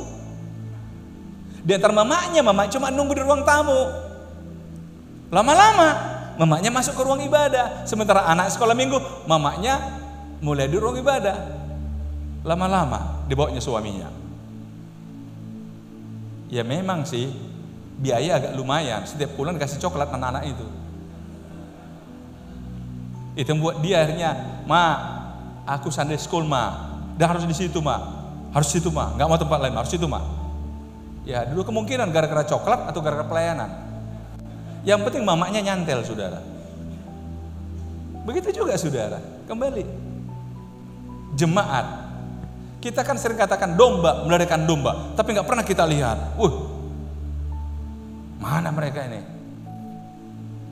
Barulah terjadi gereja sempurna. Ini selalu doktrin GPDI. Akhirnya daripadanya lah seluruh tubuh yang rapi tersusun dan diikat menjadi satu oleh pelayanan semua bagiannya. Sesuai dengan pekerjaan tiap-tiap anggota, menerima pertumbuhannya dan bangun diri dalam kasih. Jadi saudara lihat, di ibadah pembukaan kemarin tuh yang hadir saya katakan begini, ada 3 panggilan dalam Alkitab. 1 panggilan keselamatan. Ini berlaku bagi semua orang sesat supaya diselamatkan. Yang kedua panggilan pelayanan, ini berlaku bagi semua orang yang sudah diselamatkan. Artinya jemaat Tuhan harus ikut pelayanan. Tapi yang ketiga panggilan khusus, itulah kita menjadi gembala, menjadi penginjil, menjadi pengajar, panggilan khusus. Nah jemaat itu harus disadarkan bahwa mereka itu punya panggilan pelayanan. Harus dilibatkan dalam pelayanan sesuai dengan apa yang bisa mereka lakukan. Yang kedua memberikan berbagai kegiatan dalam gereja, mengajar, berdoa, persekutuan, mencangkar roti sesuai Kisah pasal 2, memberikan iklim atau atmosfer tertentu di mana Roh Kudus dapat mendewasakan seseorang dengan ukurannya sendiri, ukuran Roh Kudus. Nah, program gereja yang tidak alkitabiah adalah seringkali gereja kita sibuk dengan berbagai kegiatan tapi nggak tahu kemana tujuannya, nggak ada fokusnya. Sudah bandingkan ini dengan ini. Fokusnya adalah penginjilan dunia, memenangkan jiwa bagi Tuhan. Saya katakan di gereja kami, saya tidak mau kegiatan-kegiatan kita, pelpri, pelwap, apalagi pelmap, apapun itu, kalau tidak memenangkan jiwa. Kalau cuma kumpul-kumpul nggak usah buang waktu. Harus fokusnya dunia, bawa jiwa baru pada Tuhan. Itu yang alkitabiah. Nah, saya ingin masuk ke sini tapi mungkin setengah jam saya akan kebut ya. Tapi saudara perlu istirahat sedikit. Langsung ya boleh ya. Karena biasanya yang dengar lebih capek daripada yang bicara. Ya, oke. Sekarang bagaimana menanggapi perubahan budaya? Nah, Saudara, kita agak belok dikit ya, agak belok dikit karena ini salah satu tema memang tema seminar yang diminta ke saya. 3 zaman dari suara peradaban, perhatikan baik-baik. Zaman pertama dulu adalah pemburu atau pengumpul. Nenek moyang kita dulu, mereka hidup sebagai pemburu atau pengumpul. Artinya begini, ketika mereka lapar, mereka pergi ke hutan berburu atau ambil biji-bijian, makan kenyang, tidur lagi, lapar berburu lagi. Itulah zaman dulu kita. Tapi kemudian peradaban manusia itu berkembang, mulailah dikenal istilah pertanian. Artinya apa? Mereka sudah menetap di satu tempat, mengelola satu tempat, mulai mengenal prinsip menabur dan menuai. Hasil panen sudah disimpan di lumbung, sehingga kalau lapar tidak lagi pergi berburu, cukup mengolah yang sudah disimpan di lumbung. Berkembang budaya manusia itu. Kemudian berkembang lagi yang disebut dengan budaya industri. Yang tadinya pertanian pakai cangkol, mulai pakai traktor. Yang tadinya mengolah padi pakai alu dan lesung, mulai pakai kilang padi. Sehingga satu keluarga kalau hanya pakai tangan tadinya cuma bisa ngelola mungkin setengah hektar, tapi ketika pakai traktor dia bisa kelola 20 hektar, 30 hektar. Betul? Masuk industri. Berhenti itu enggak. Akhirnya berkembang sampai hari ini yang dikenal dengan pekerja informasi. Kadang-kadang orang cuma pegang satu handphone, rupanya dia sedang bekerja mengawasi perusahaannya di mana-mana. Betul? Karena dia cuma hubungkan dengan apa namanya, frekuensi untuk melihat CCTV di semua perusahaannya. Nggak lagi pergi kemana-mana. Pekerja informasi. Mesin-mesin sekarang bekerja, robot-robot mulai bekerja, komputer mulai bekerja. Tenaga manusia hampir nggak ada lagi gunanya, saudara. Otak yang main. Coba lihat 20 tahun terakhir ini sudah, 25 tahun terakhir lah. Kan pesatnya informasi itu luar biasa, betul nggak? Sebelum COVID, saya ikut satu seminar di Jakarta. Seorang anak muda pakar IT menyampaikan begini. Ini seminar di kalangan para pendeta. Dia katakan begini, melihat kondisi yang sulit di Indonesia, sepertinya kita harus mulai pikirkan alternatif untuk tidak lagi mengumpulkan banyak orang dalam satu gedung, tapi mulai memaksimalkan informasi, teknologi informasi. Kita mungkin hanya perlu ruangan 4x4, khotbah di situ, siarkan secara langsung ke rumah jemaat. Waktu itu kita semua menganggap, aduh, kalau udah begini ya gimana ceritanya. Tetapi begitu COVID, itu kenyataan, betul nggak? Yang tadinya orang anti teknologi, setelah COVID mau nggak mau, minimal Facebook live, betul? Kemajuan luar biasa. Saya pernah baca satu buku, mereka katakan begini, sebenarnya teknologi YouTube itu, Zoom itu disiapkan untuk 2030. Perangkatnya itu sebenarnya belum siap, tapi karena COVID dipaksakanlah di launching dia dengan segala keterbatasan, sambil pelan-pelan disempurnakan. Artinya apa? Terjadi percepatan kemajuan informasi. Sekarang kita nggak bisa lagi bilang enggak. Kalau dulu kita zaman saya sekolah di Jogja, kalau ada kebutuhan, Pak, aku perlu uang Pak, kirim surat dulu, seminggu baru sampai, betul nggak? Baru dibalas seminggu lagi. Jadi kalau termasuk tadi kabar, Pak sehatnya Bapak, 2 minggu dapat kabar, sehat aku nak. Belum tentu pas kita baca masih sehat dia, betul nggak? Tapi sekarang anak-anak merantau, Mak, kirim ya, aku tunggu di ATM Mak. Halo ibu-ibu, betul? Sekarang Mak, ya aku tunggu di ATM. Lama kali mama ini. Udah panas-panas aku di sini, ya kan? Nah cobalah, semua serba cepat. Kita mau memungkiri itu. Tetapi saudara, yang ajaib dikatakan dalam buku ini, ada zaman kebijaksanaan. Artinya apa? Zaman yang gak bisa kita tebak. Bisa 5 tahun lagi, bisa 10 tahun lagi, berubah lagi zaman kita. Pertanyaannya, kita hidup di zaman mana sekarang? Saat sekarang sudah zaman informasi, tapi kita sudah ikut nggak di zaman itu? Atau kita masih di zaman pemburu pengumpul? Gimana? Saudara-saudara, orang bekerja sekarang coba lihat. Orang bekerja pakai teknologi informasi, tapi masih ada orang buruh harian, buruh mingguan, buruh bulanan. Kalau hamba Tuhan apa? Bulanan? Mingguan dan bulanan ya. Makanya supaya banyak menuainya, buat juga kebaktian harian ya.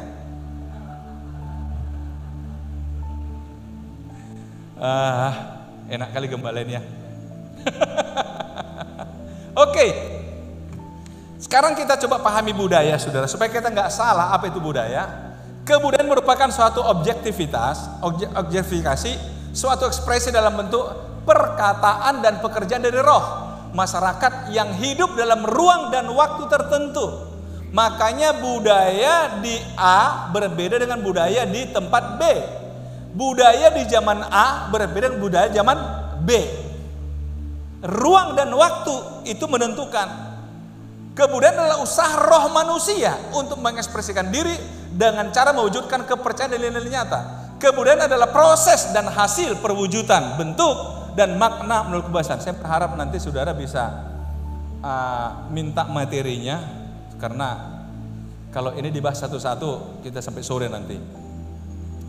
Kebudayaan adalah ekspresi tentang bagaimana manusia harus hidup di dunia ini yang dinyatakan dalam bentuk karya seni dan gaya hidup. Singkatnya begini saudara, kebudayaan itu hasil pemikiran manusia untuk berinteraksi dengan lingkungannya. Saya ambil satu contoh, banyak kita orang Batak di sini.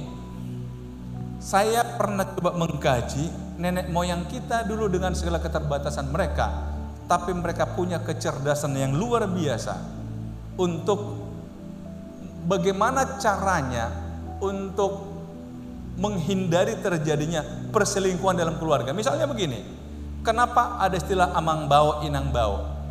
Kenapa ada larangan mertua bicara dengan menantu? Karena zaman dulu kan dalam satu rumah bolon semua tinggal bersama, betul? Jadi kan berpotensi terjadi gesekan-gesekan, baik yang diinginkan maupun tidak diinginkan. Iya kan? Nangkapnya maksud saya?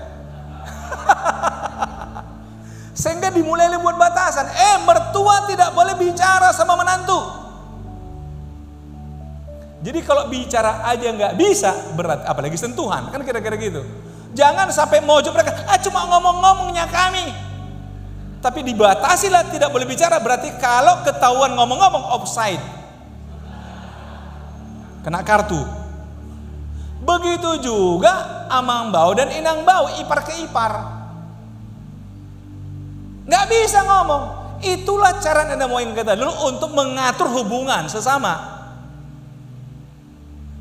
Jadi ketika saya coba gali itu, ya saya bilang dengan segala kesadaran, tapi mereka coba buat aturan yang kesan kita sekarang, ngeri kali. Tapi itu harus dibuat pada masa itu, betul?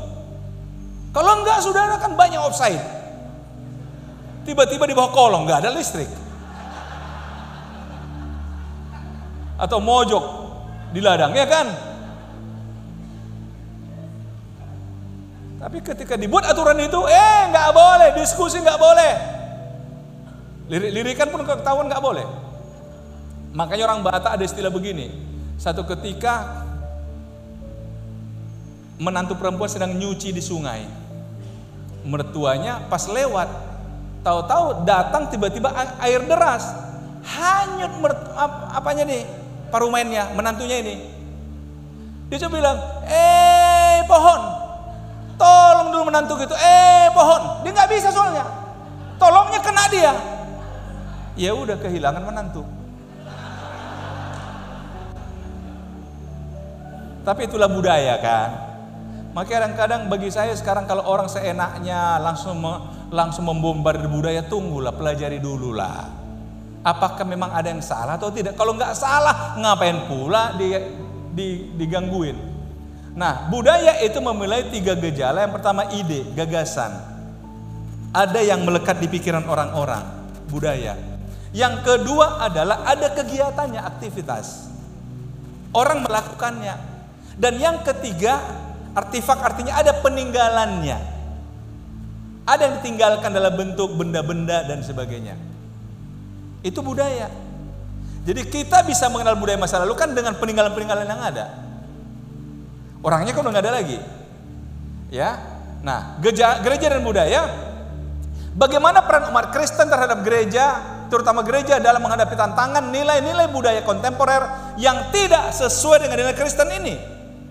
Sikap gereja yang menyerah dan hanya membiarkan segala sesuatu berjalan sepanjang tidak mengusik eksistensi Kristen tentu bukan suatu sikap yang bijak. Artinya begini, ada kalangan gereja membiarkan, ya udahlah nggak apa-apa.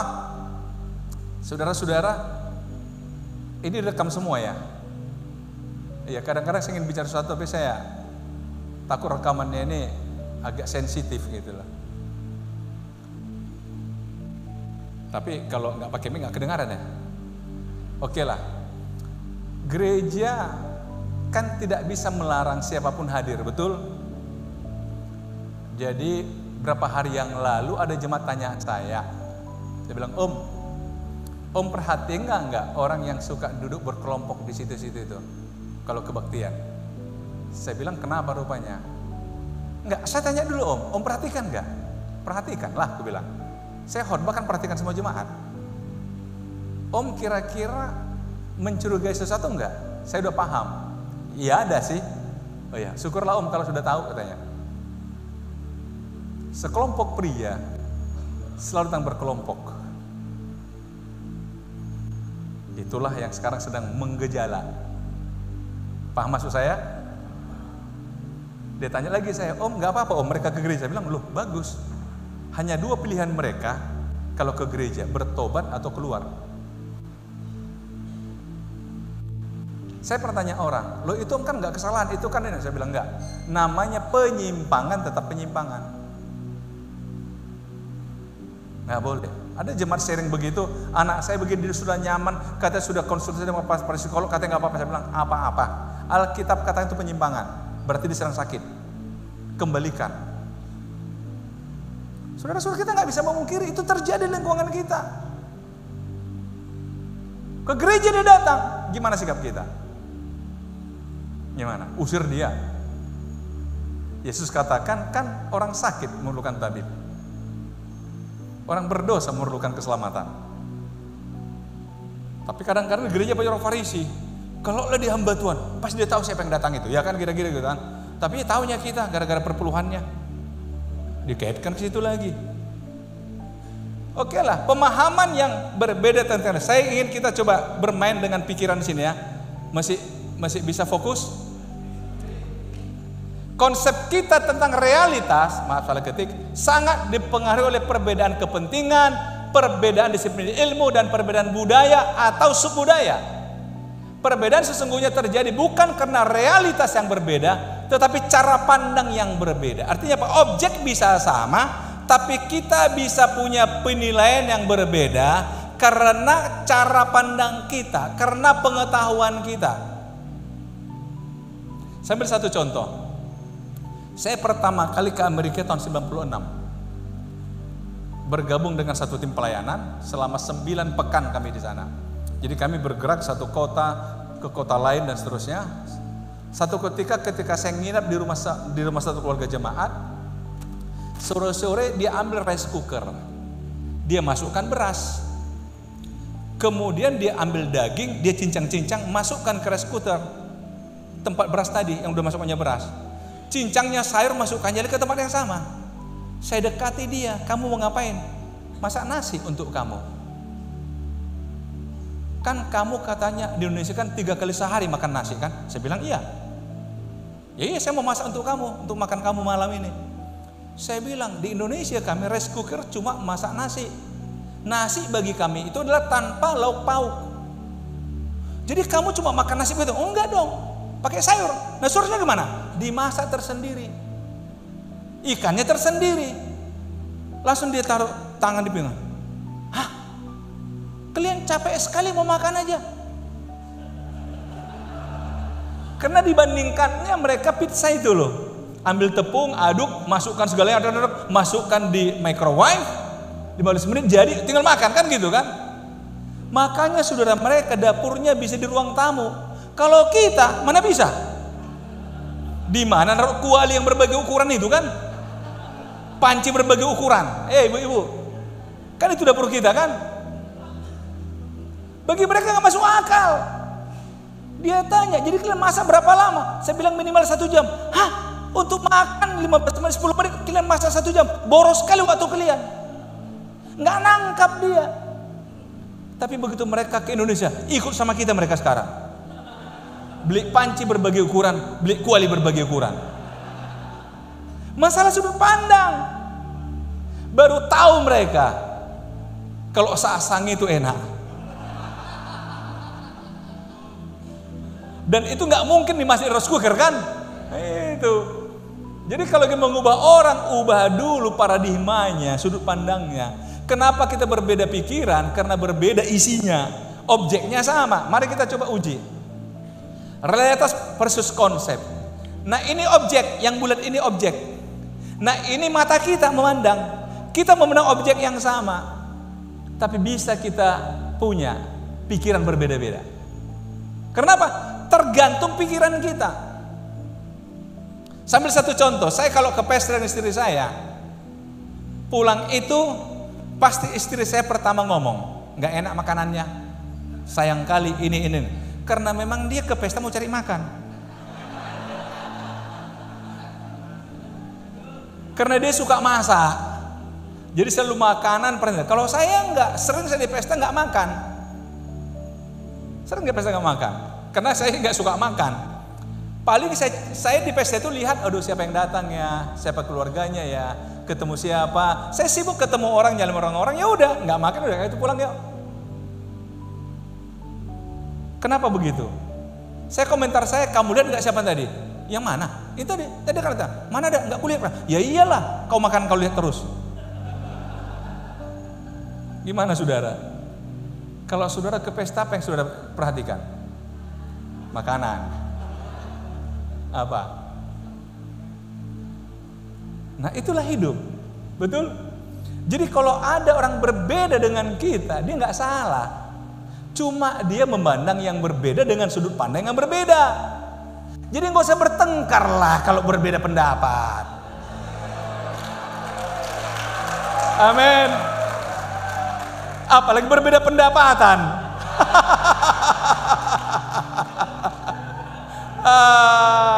Santai aja bro.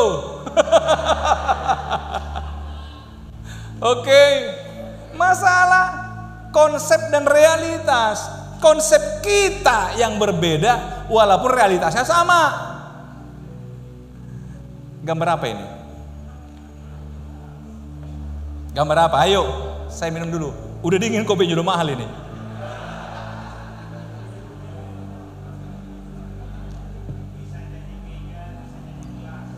Bisa jadi meja, bisa jadi gelas. Ada yang lain? Orang berhadapan. Nah, coba. Apa lagi? Ular. Apa lagi?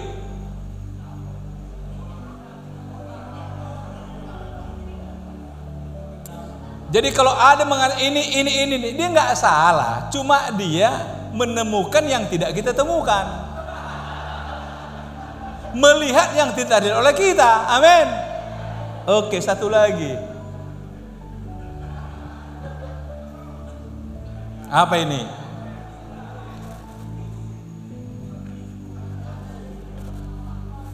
Hah?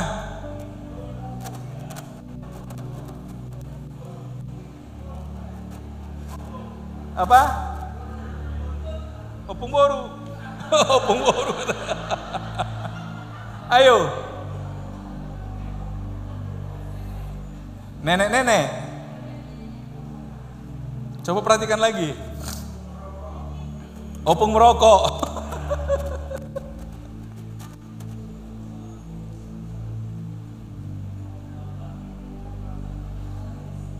Ada nggak kalian menemukan ini gambar gadis cantik? Ada? Ada? Yang menemukan ke tangan. Dia gadis cantik. Yang menemukan dia opung bulu tadi, memang kalian tidak bisa menemukan yang cantik di antara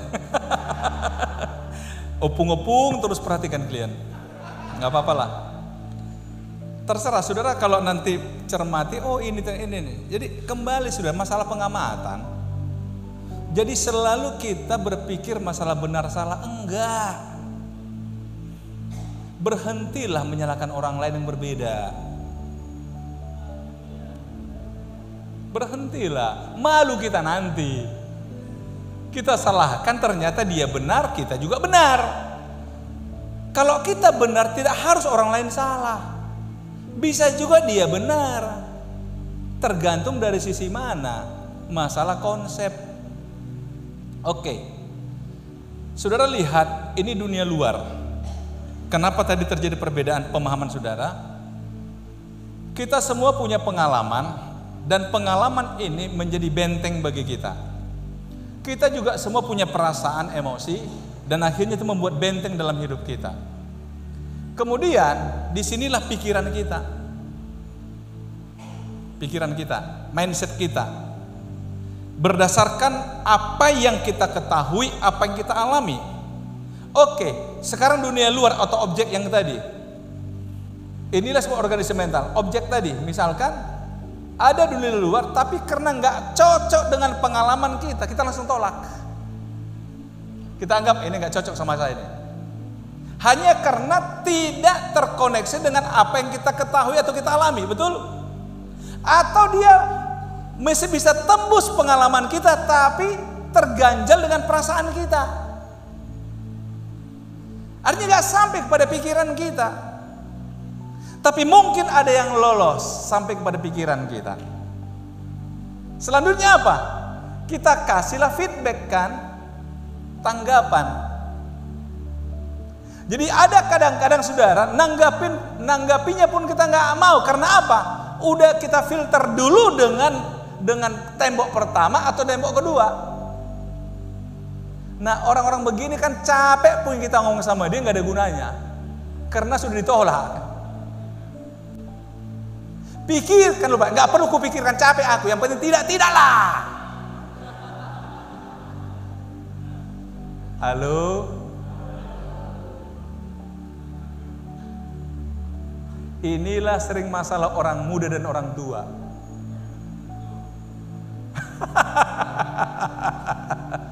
Karena orang tua selalu membatasi segalanya dengan pengalaman masa lalunya. Nangkap ini? Jadi yang kita pantulkan itu sesuai dengan pengalaman dan perasaan kita. Oke? Nah, antropologi budaya dan misi antropologi budaya memberikan 4 kontribusi strategi misi antropologi menolong misionaris mengerti budaya lainnya. Antropologi menjadi alat bagi misionaris dalam memasuki budaya lainnya. Antropologi budaya memfasilitasi penyampaian Injil pada budaya lainnya. Antropologi budaya menjadi sarana bagi proses penanaman gereja dalam budaya lainnya.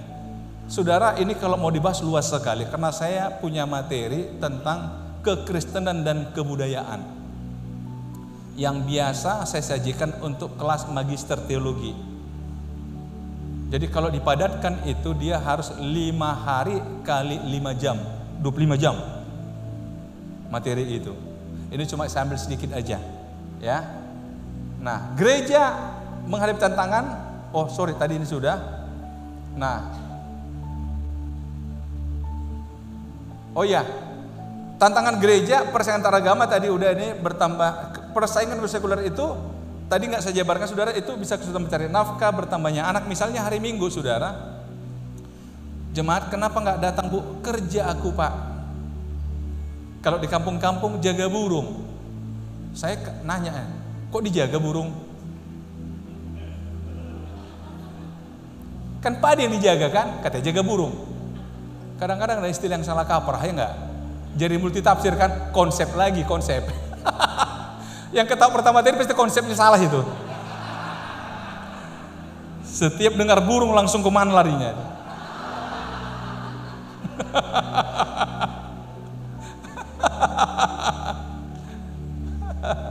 hiburan semakin menarik pada hari Minggu, kerja bakti dan sebagainya.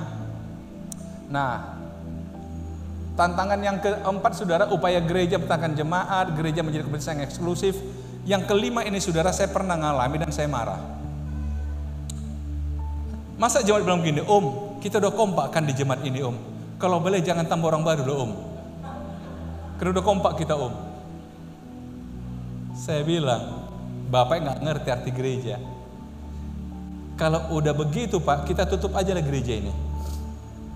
Satu ketika saya diminta mengisi komsel di satu gereja besar di Medan. Ada satu komsel yang cukup eksklusif mereka. Jadi hampir dari berbagai sudut Medan mereka kumpul, sekitar 9 keluarga. Dan itu orang-orang top di gereja itu. Akhirnya mereka mulai hahaha bicara bisnis macam-macam. Saya kan kenal mereka semua karena saya sering khotbah di gereja itu. Ini kejadian 15 tahun yang lalu. Saya tanya mereka, udah berapa lama komsel ini? Wah, udah lebih 10 tahun lah yang pasti Pak. Udah berapa kali kalian memecah diri? Untuk apa memecah diri Pak? Iyalah harusnya kan jadi satu komsel, jadi 2, jadi 3, jadi 4. Oh kami memang gak mau Pak, kami mau ini aja kami. Terus ku bilang, kalau aku gembala kalian, ku paksa kalian pecah. Dia bilang apa? Syukur Bapak bukan gembala kami. Tapi karena sudah jadi kawan, ketawa lah sama-sama. Eksklusif. Kadang-kadang saudara, kita nggak mau buka cabang, nanti keluar uang kita lagi ini dan semuanya dan seterusnya. Kadang-kadang oke lah nanti kontes gereja masa kini, gereja dan globalisasi. Maaf saya nggak punya waktu untuk menjelas. Kemudian ada gereja dan tuntutan etik global, saudara. Ini tantangan kita hari ini. Kemudian gereja dan tuntutan etik yang global, artinya apa? Saling menghargailah kita, toleransilah, apalah. Kadang-kadang kita harus mengatakan, ya ketuhanan yang Maha Esa, Tuhan kan samanya kan? Tuhan sama. Satukan aja kami itu kalau Tuhan itu sama. Bagaimana gereja menanggapi perubahan budaya? Yang pertama adalah memperkuat dasar gereja. Perkuat dasar, supaya terjadi perbedaan budaya apapun, gereja kita nggak terganggu. Perkuat dasarnya tentang ketuhanannya seperti apa, tentang kristologinya seperti apa, kemudian dasar Roh Kudusnya seperti apa, kepemimpinan gerejanya seperti apa, teokrasinya seperti apa. Saudara-saudara, nanti silakan baca sekali lagi. Dasar eklesiologi, konsep gereja seperti apa, dasar kosmologinya, bagaimana pandangan gereja terhadap dunia seperti apa. Dan kemudian 2, fokus pada fungsi gereja. Gereja memiliki 3 fokus. Kepada Tuhan adalah ibadah. Makanya ibadah kita harus terus digairahkan. Yang kedua, kepada diri sendiri pertumbuhan gereja di dalam, yaitu pendewasaan, saling menegur. Yang ketiga kepada dunia, yaitu penginjilan, saudara. Gereja harus tetap beritakan Injil. Nah, sekarang pelayanan lintas budaya, saya mungkin perlu waktu 10-15 menit, tapi ini bagus sekali kita lihat contohnya Yesus dalam melakukan pelayanan lintas budaya. Kisah ini saudara sudah paham, tapi coba kita cermati dalam perspektif misi. Boleh? Oke. Yohanes 4. Yesus katakan, bukankah kamu mengatakan 4 bulan lagi tibalah musim menuai. Tetapi aku berkata kepadamu, lihatlah sekelilingmu dan pandanglah ladang-ladang sudah menguning dan matang untuk dituai. Perhatikan 36, sekarang juga penuai telah menerima upahnya dan ia mengumpulkan buah untuk hidup yang kekal. Sehingga penabur dan penuai sama-sama bersukacita. Ayat 37 dan 38 pasti saudara agak bingung. Sebab dalam hal ini benarlah peribahasa yang seorang menabur dan yang lain menuai. Dijelaskan 38, aku mengutus kamu untuk menuai apa? Yang tidak kamu usahakan. Orang-orang lain berusaha dan kamu datang memetik hasil usaha mereka. Gimana saudara?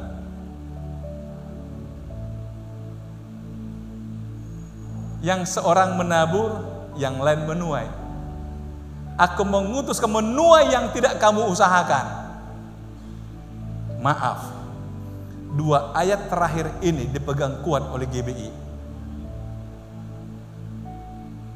Mereka menuai, mereka belajar menuai.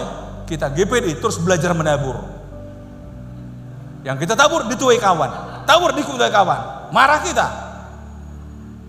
Padahal sudah menguning, nggak kita tuai, dituai kawan lah. Ayo.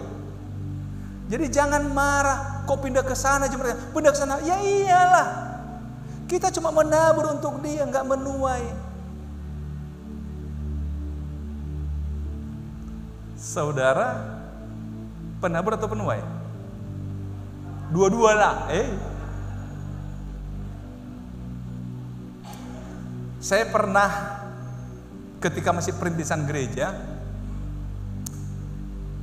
satu ketika kami nggak punya kursi ibadah cuma di lantai begitu, harus pinjam bangku. Kemudian satu kali hari Minggu habis menutup ibadah jemaat, saya kata berjemaat, sudah waktunya kita berdoalah supaya kita punya bangku lah minimal. Masa kita kebaktian di lantai terus? Akhirnya habis ibadah, kami lagi makan siang, tiba-tiba jemaat datang, naik sepeda motor, belakangnya ada beca. Beca ini penuh dengan kayu, papan-papan beroti gitu. Om, ini om untuk buat bangku yang om bilang tadi. Saya mikir, aku kan minta bangku, bukan minta bahan baku. Tapi saya pikir, ya sudahlah. Saya tidak pernah jadi tukang dan tidak pandai bertukang. Tapi saya bilang, Tuhan ini kau kasih, berarti aku harus kerja. Mulai besoknya saya carilah ketam, mulai saya ketam lah itu, saya mulai gergaji, mulai babang. Istri saya sedang mengandung anak pertama. Dia bilang gini, kapan ya kita menuai? Saya bilang, menuai apa? Ya menuai lah. Kok pura-pura nggak tahu sih? Istri saya bukan orang sekolah Alkitab, dia sarjana sastra Inggris. Waktu kami menikah, dan dia anak seorang jenderal. Kapan ya kita menuai? Menuai apa? Masa pura nggak tahu sih? Udah sekian lama kita pernah, masa gini-gini aja hidup kita? Saya dari mulai mahasiswa udah guru sekolah minggu. Kamu kan juga udah 10 tahun jadi hamba Tuhan. Masa hidup kita gini-gini aja? Saya bilang, saya akan terus menabur walaupun nggak menuai. Dia bilang nggak alkitabiah itu. Sebab dalam Alkitab yang menabur akan menuai. Kalau ada orang menuai yang kita tabur namanya pencuri itu. Tapi ini mengatakan apa? Yang seorang menabur, yang lain menuai. Siapa tahu tugas kita cuma menabur, rela nggak? Orang lain yang menuai, kan lumayan dibantunya kita menuai. Rela nggak? Halo? Kok kayaknya gimana ya? Konsepnya gimana ya? Menuai? Apa mau dituai? Oke. Akhirnya saya katakan, dia bilang saya nggak mau, harus itu nggak alkitabiah. Akhirnya saya pikir dapat terganggu emosi dia. Oh mungkin gini, yang kita tabur ini taman keras, kelapa, rambutan, durian, lama baru, tapi seling menua nanti kita menua kita terus. Kalau gitu setuju aku katanya, setuju aku. Jadi saudara, tapi saya memang sejadi hamba Tuhan, saya sudah katakan Tuhan, aku akan menabur tanpa berpikir akan menuai atau tidak. Itu prinsip dalam hidup saya sejak saya jadi hamba Tuhan. Tapi akhirnya bertahun-tahun berjalan sampai hari saya gangguin. Nggak salah kan aku bilang kita menabur tanaman keras, panen terus kita ini, panen terus. Betul. Kalau saya mau kesaksian, saya kadang-kadang takut kesaksian, takut dianggap sombong. Benar. 2 tahun yang lalu, 3 bulan jemaat bujuk saya supaya saya mau terima mobil baru, Fortuner. 3 bulan dia bujuk saya nolak terus. Terakhir saya nggak bisa nolak ketika dia katakan, Pak, kami akan berikan ini hadiah ulang tahun. Nggak mungkin nolak kan, hadiah ulang tahun. Ya sudah, dikirim langsung kwitansi lunas nama saya. Setahun kemudian, itu tahun lalu, anak saya kan pengusaha dua-dua, masih muda, umur 29-28. Anak saya bilang, Pak, coba saudara yang tahu kota Medan siapa? Ada perumahan mewah di sana, Royal Sumatera, tahu? Itu dekat gereja kami. Pak, coba lihat di sana rumah dijual, Papa suka enggak? Kesana sama istri saya. Singkat cerita saya bilang suka. Papa suka, serius suka. Tiba-tiba kami dibawanya ke notaris berapa hari kemudian untuk tanda tangan. Ternyata mereka belikan untuk kami. Harga 3 miliar lebih. Saudara-saudara.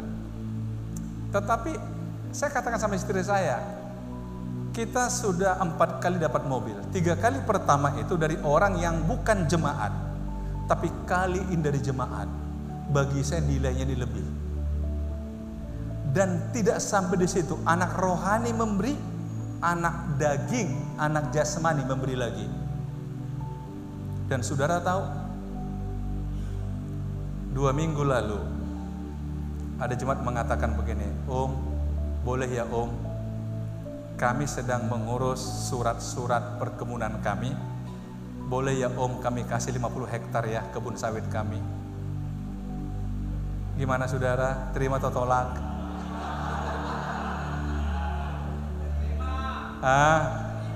Kalau nggak terima kasih aku, ada yang bilang gitu. Benar. Tadi dia WA saya lagi, Om, kapan bisa tanda tangan ke notaris? Saya belum iakan. Sawit 50 hektar kawan. Di Labuhan Batu, bukan di Kalimantan. Bukan di Jambi, bukan, sorry. Jangan kalian pikir, aku yang kelola, kan jauh dari Medan. Enggak, ini di Sumatera Utara. Enggak, saudara tahu apa yang di pikiran saya? Saya enggak mau itu mengganggu pikiran saya ingin fokus penggembaraan. Benar, dari dulu saya begitu. Apapun yang mengganggu pikiran saya, kalau saya mau cerita terlalu banyak, saudara, saya menolak berkat. Terlalu banyak. Mau dibeliin ini saya tolak, beliin ini kasih ini saya tolak, Dari jemaat. Tapi saudara-saudara, saya ingin kembali ke sini. Saya hanya ingin katakan, Tuhan, aku ini penabur, bukan penuai. Kalaupun orang menuai yang kutabur, bagi aku nggak masalah. Puji Tuhan, haleluya. Maksud saya begini, kalau saudara mengatakan penuai, belajarlah menuai. Jangan ingin menuai, tidak tahu cara menuai. Belajar gimana caranya, saya nggak tahu. Jangan tanya saya. Saudara yang tahu lingkungan di mana saudara dipanggil Tuhan. Yang pasti Yesus katakan, ladang sudah mengundi di tempat itu. Tolong belajar cara menuai mereka. Amin. Oke, mari kita lihat cara Yesus, kita belajar. Ini saya lompat aja ya. Saudara sudah tahu ayat ini. Saya langsung lompat. Proses penuaian. 1. Membangun jembatan komunikasi. Maka datanglah seorang perempuan Samaria hendak menimba air. Kata Yesus padanya, berilah aku minum. Sebab murid-muridnya telah pergi ke kota membeli makanan. Maka kata perempuan Samaria itu padanya, masakan engkau seorang Yahudi minta minum kepadaku seorang Samaria? Sebab orang Yahudi tidak bergaul dengan orang Samaria. Tadi saya katakan pelayanan lintas budaya. Yesus masuk ke wilayah orang Samaria, atau paling tidak mendekat Samaria, yang tidak boleh, tapi dia masuk. Tapi cara dia bangun komunikasi apa? Ketika dia lihat orang ini mau ngambil air, dia minta minum. Inilah dalam ilmu misi, membangun jembatan komunikasi. Beri aku minum. Mulai terjadi dialog. Masakan engkau orang Yahudi, kan nyambung kan? Mulai terjadi perbincangan, saudara. Jauh sepadanya jika engkau tahu tentang kasih karunia Allah dan siapakah yang berkata padamu, berlaku saya engkau telah meminta kepada. Lihat, Yesus cepat sekali mengalihkan. Seharusnya kau minta minum sama aku, bukan aku sama kau. Kan tambah penasaran wanita ini. Terjadi perbincangan sampai dia katakan begini, Tuhan, engkau tidak punya timba dan sumber yang mendalam. Dari mana engkau peroleh air hidup? Adakah kau lebih besar dari bapak kami Yakub? Dan seterusnya. Akhirnya saudara lihat, Yesus menemukan, jawab Yesus padanya, barang siapa minum air ini akan haus lagi, tetapi barang siapa minum air yang akan kuberikan padanya, ia tidak akan haus lagi selama-lamanya. Ini membuat wanita mengatakan, kata perempuan, Tuhan berikanlah aku air itu supaya aku tidak haus lagi. Nah coba, akhirnya sekarang yang tadinya Yesus membutuhkan dia, sekarang dia membutuhkan Yesus. Lihat itu, alurnya itu. Nah, Kata padanya, panggillah suamimu. Aku punya suami. Iya, benar katamu. Yang sekarang bersama engkau itu pun bukan suamimu. Akhirnya lihat ayat 19. Tuhan nyata kepadaku sekarang engkau seorang nabi. Anda ingat, begini nabi nih. Akhirnya Yesus katakan, menjawab Tuhan, nenek moyang kami, dia katakan, menyembah Allah di gunung ini. Kata padanya, percayalah kepadaku, hai perempuan, saatnya akan tiba bahwa kamu akan menyembah Bapa bukan di gunung, bukan di gunung. Ayat 22, perhatikan saudara, kamu menyembah apa yang tidak kamu kenal. Kami menyembah apa yang kami kenal. Saudara, ini harus tanamkan dalam hati dan pikiran Bapak Ibu.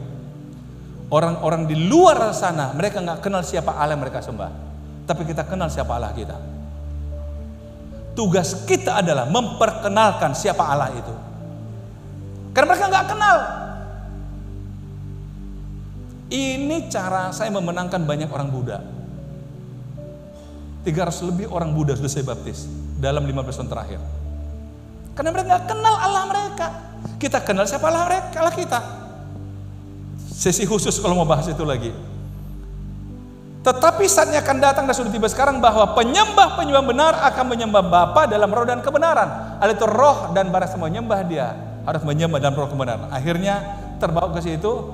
Kemudian aku tahu Mesias akan datang dan seterusnya. Hasil penuaian, lihat akhirnya wanita ini tinggalkan Yesus dan bawa orang satu kampung. Terjadi pelipat gandaan. Makanya ladang ternyata sudah menguning dan siap untuk dituai. Jangan-jangan di tempat saudara melayani, mengembalakan itu sudah menguning. Cuma Bapak Ibu belum tahu menuainya. Belum tahu menuainya. Perlengkapilah jemaat. Mereka adalah alat Tuhan akan menuai mereka, membawa mereka ke rumah Tuhan. Mereka adalah perempuan-perempuan Samaria. Jemaat adalah perempuan Samaria yang akan dipakai Tuhan memenangkan kampungnya bagi Tuhan. Amin saudara. Tuhan Yesus memberkati. Saya serahkan pada panitia.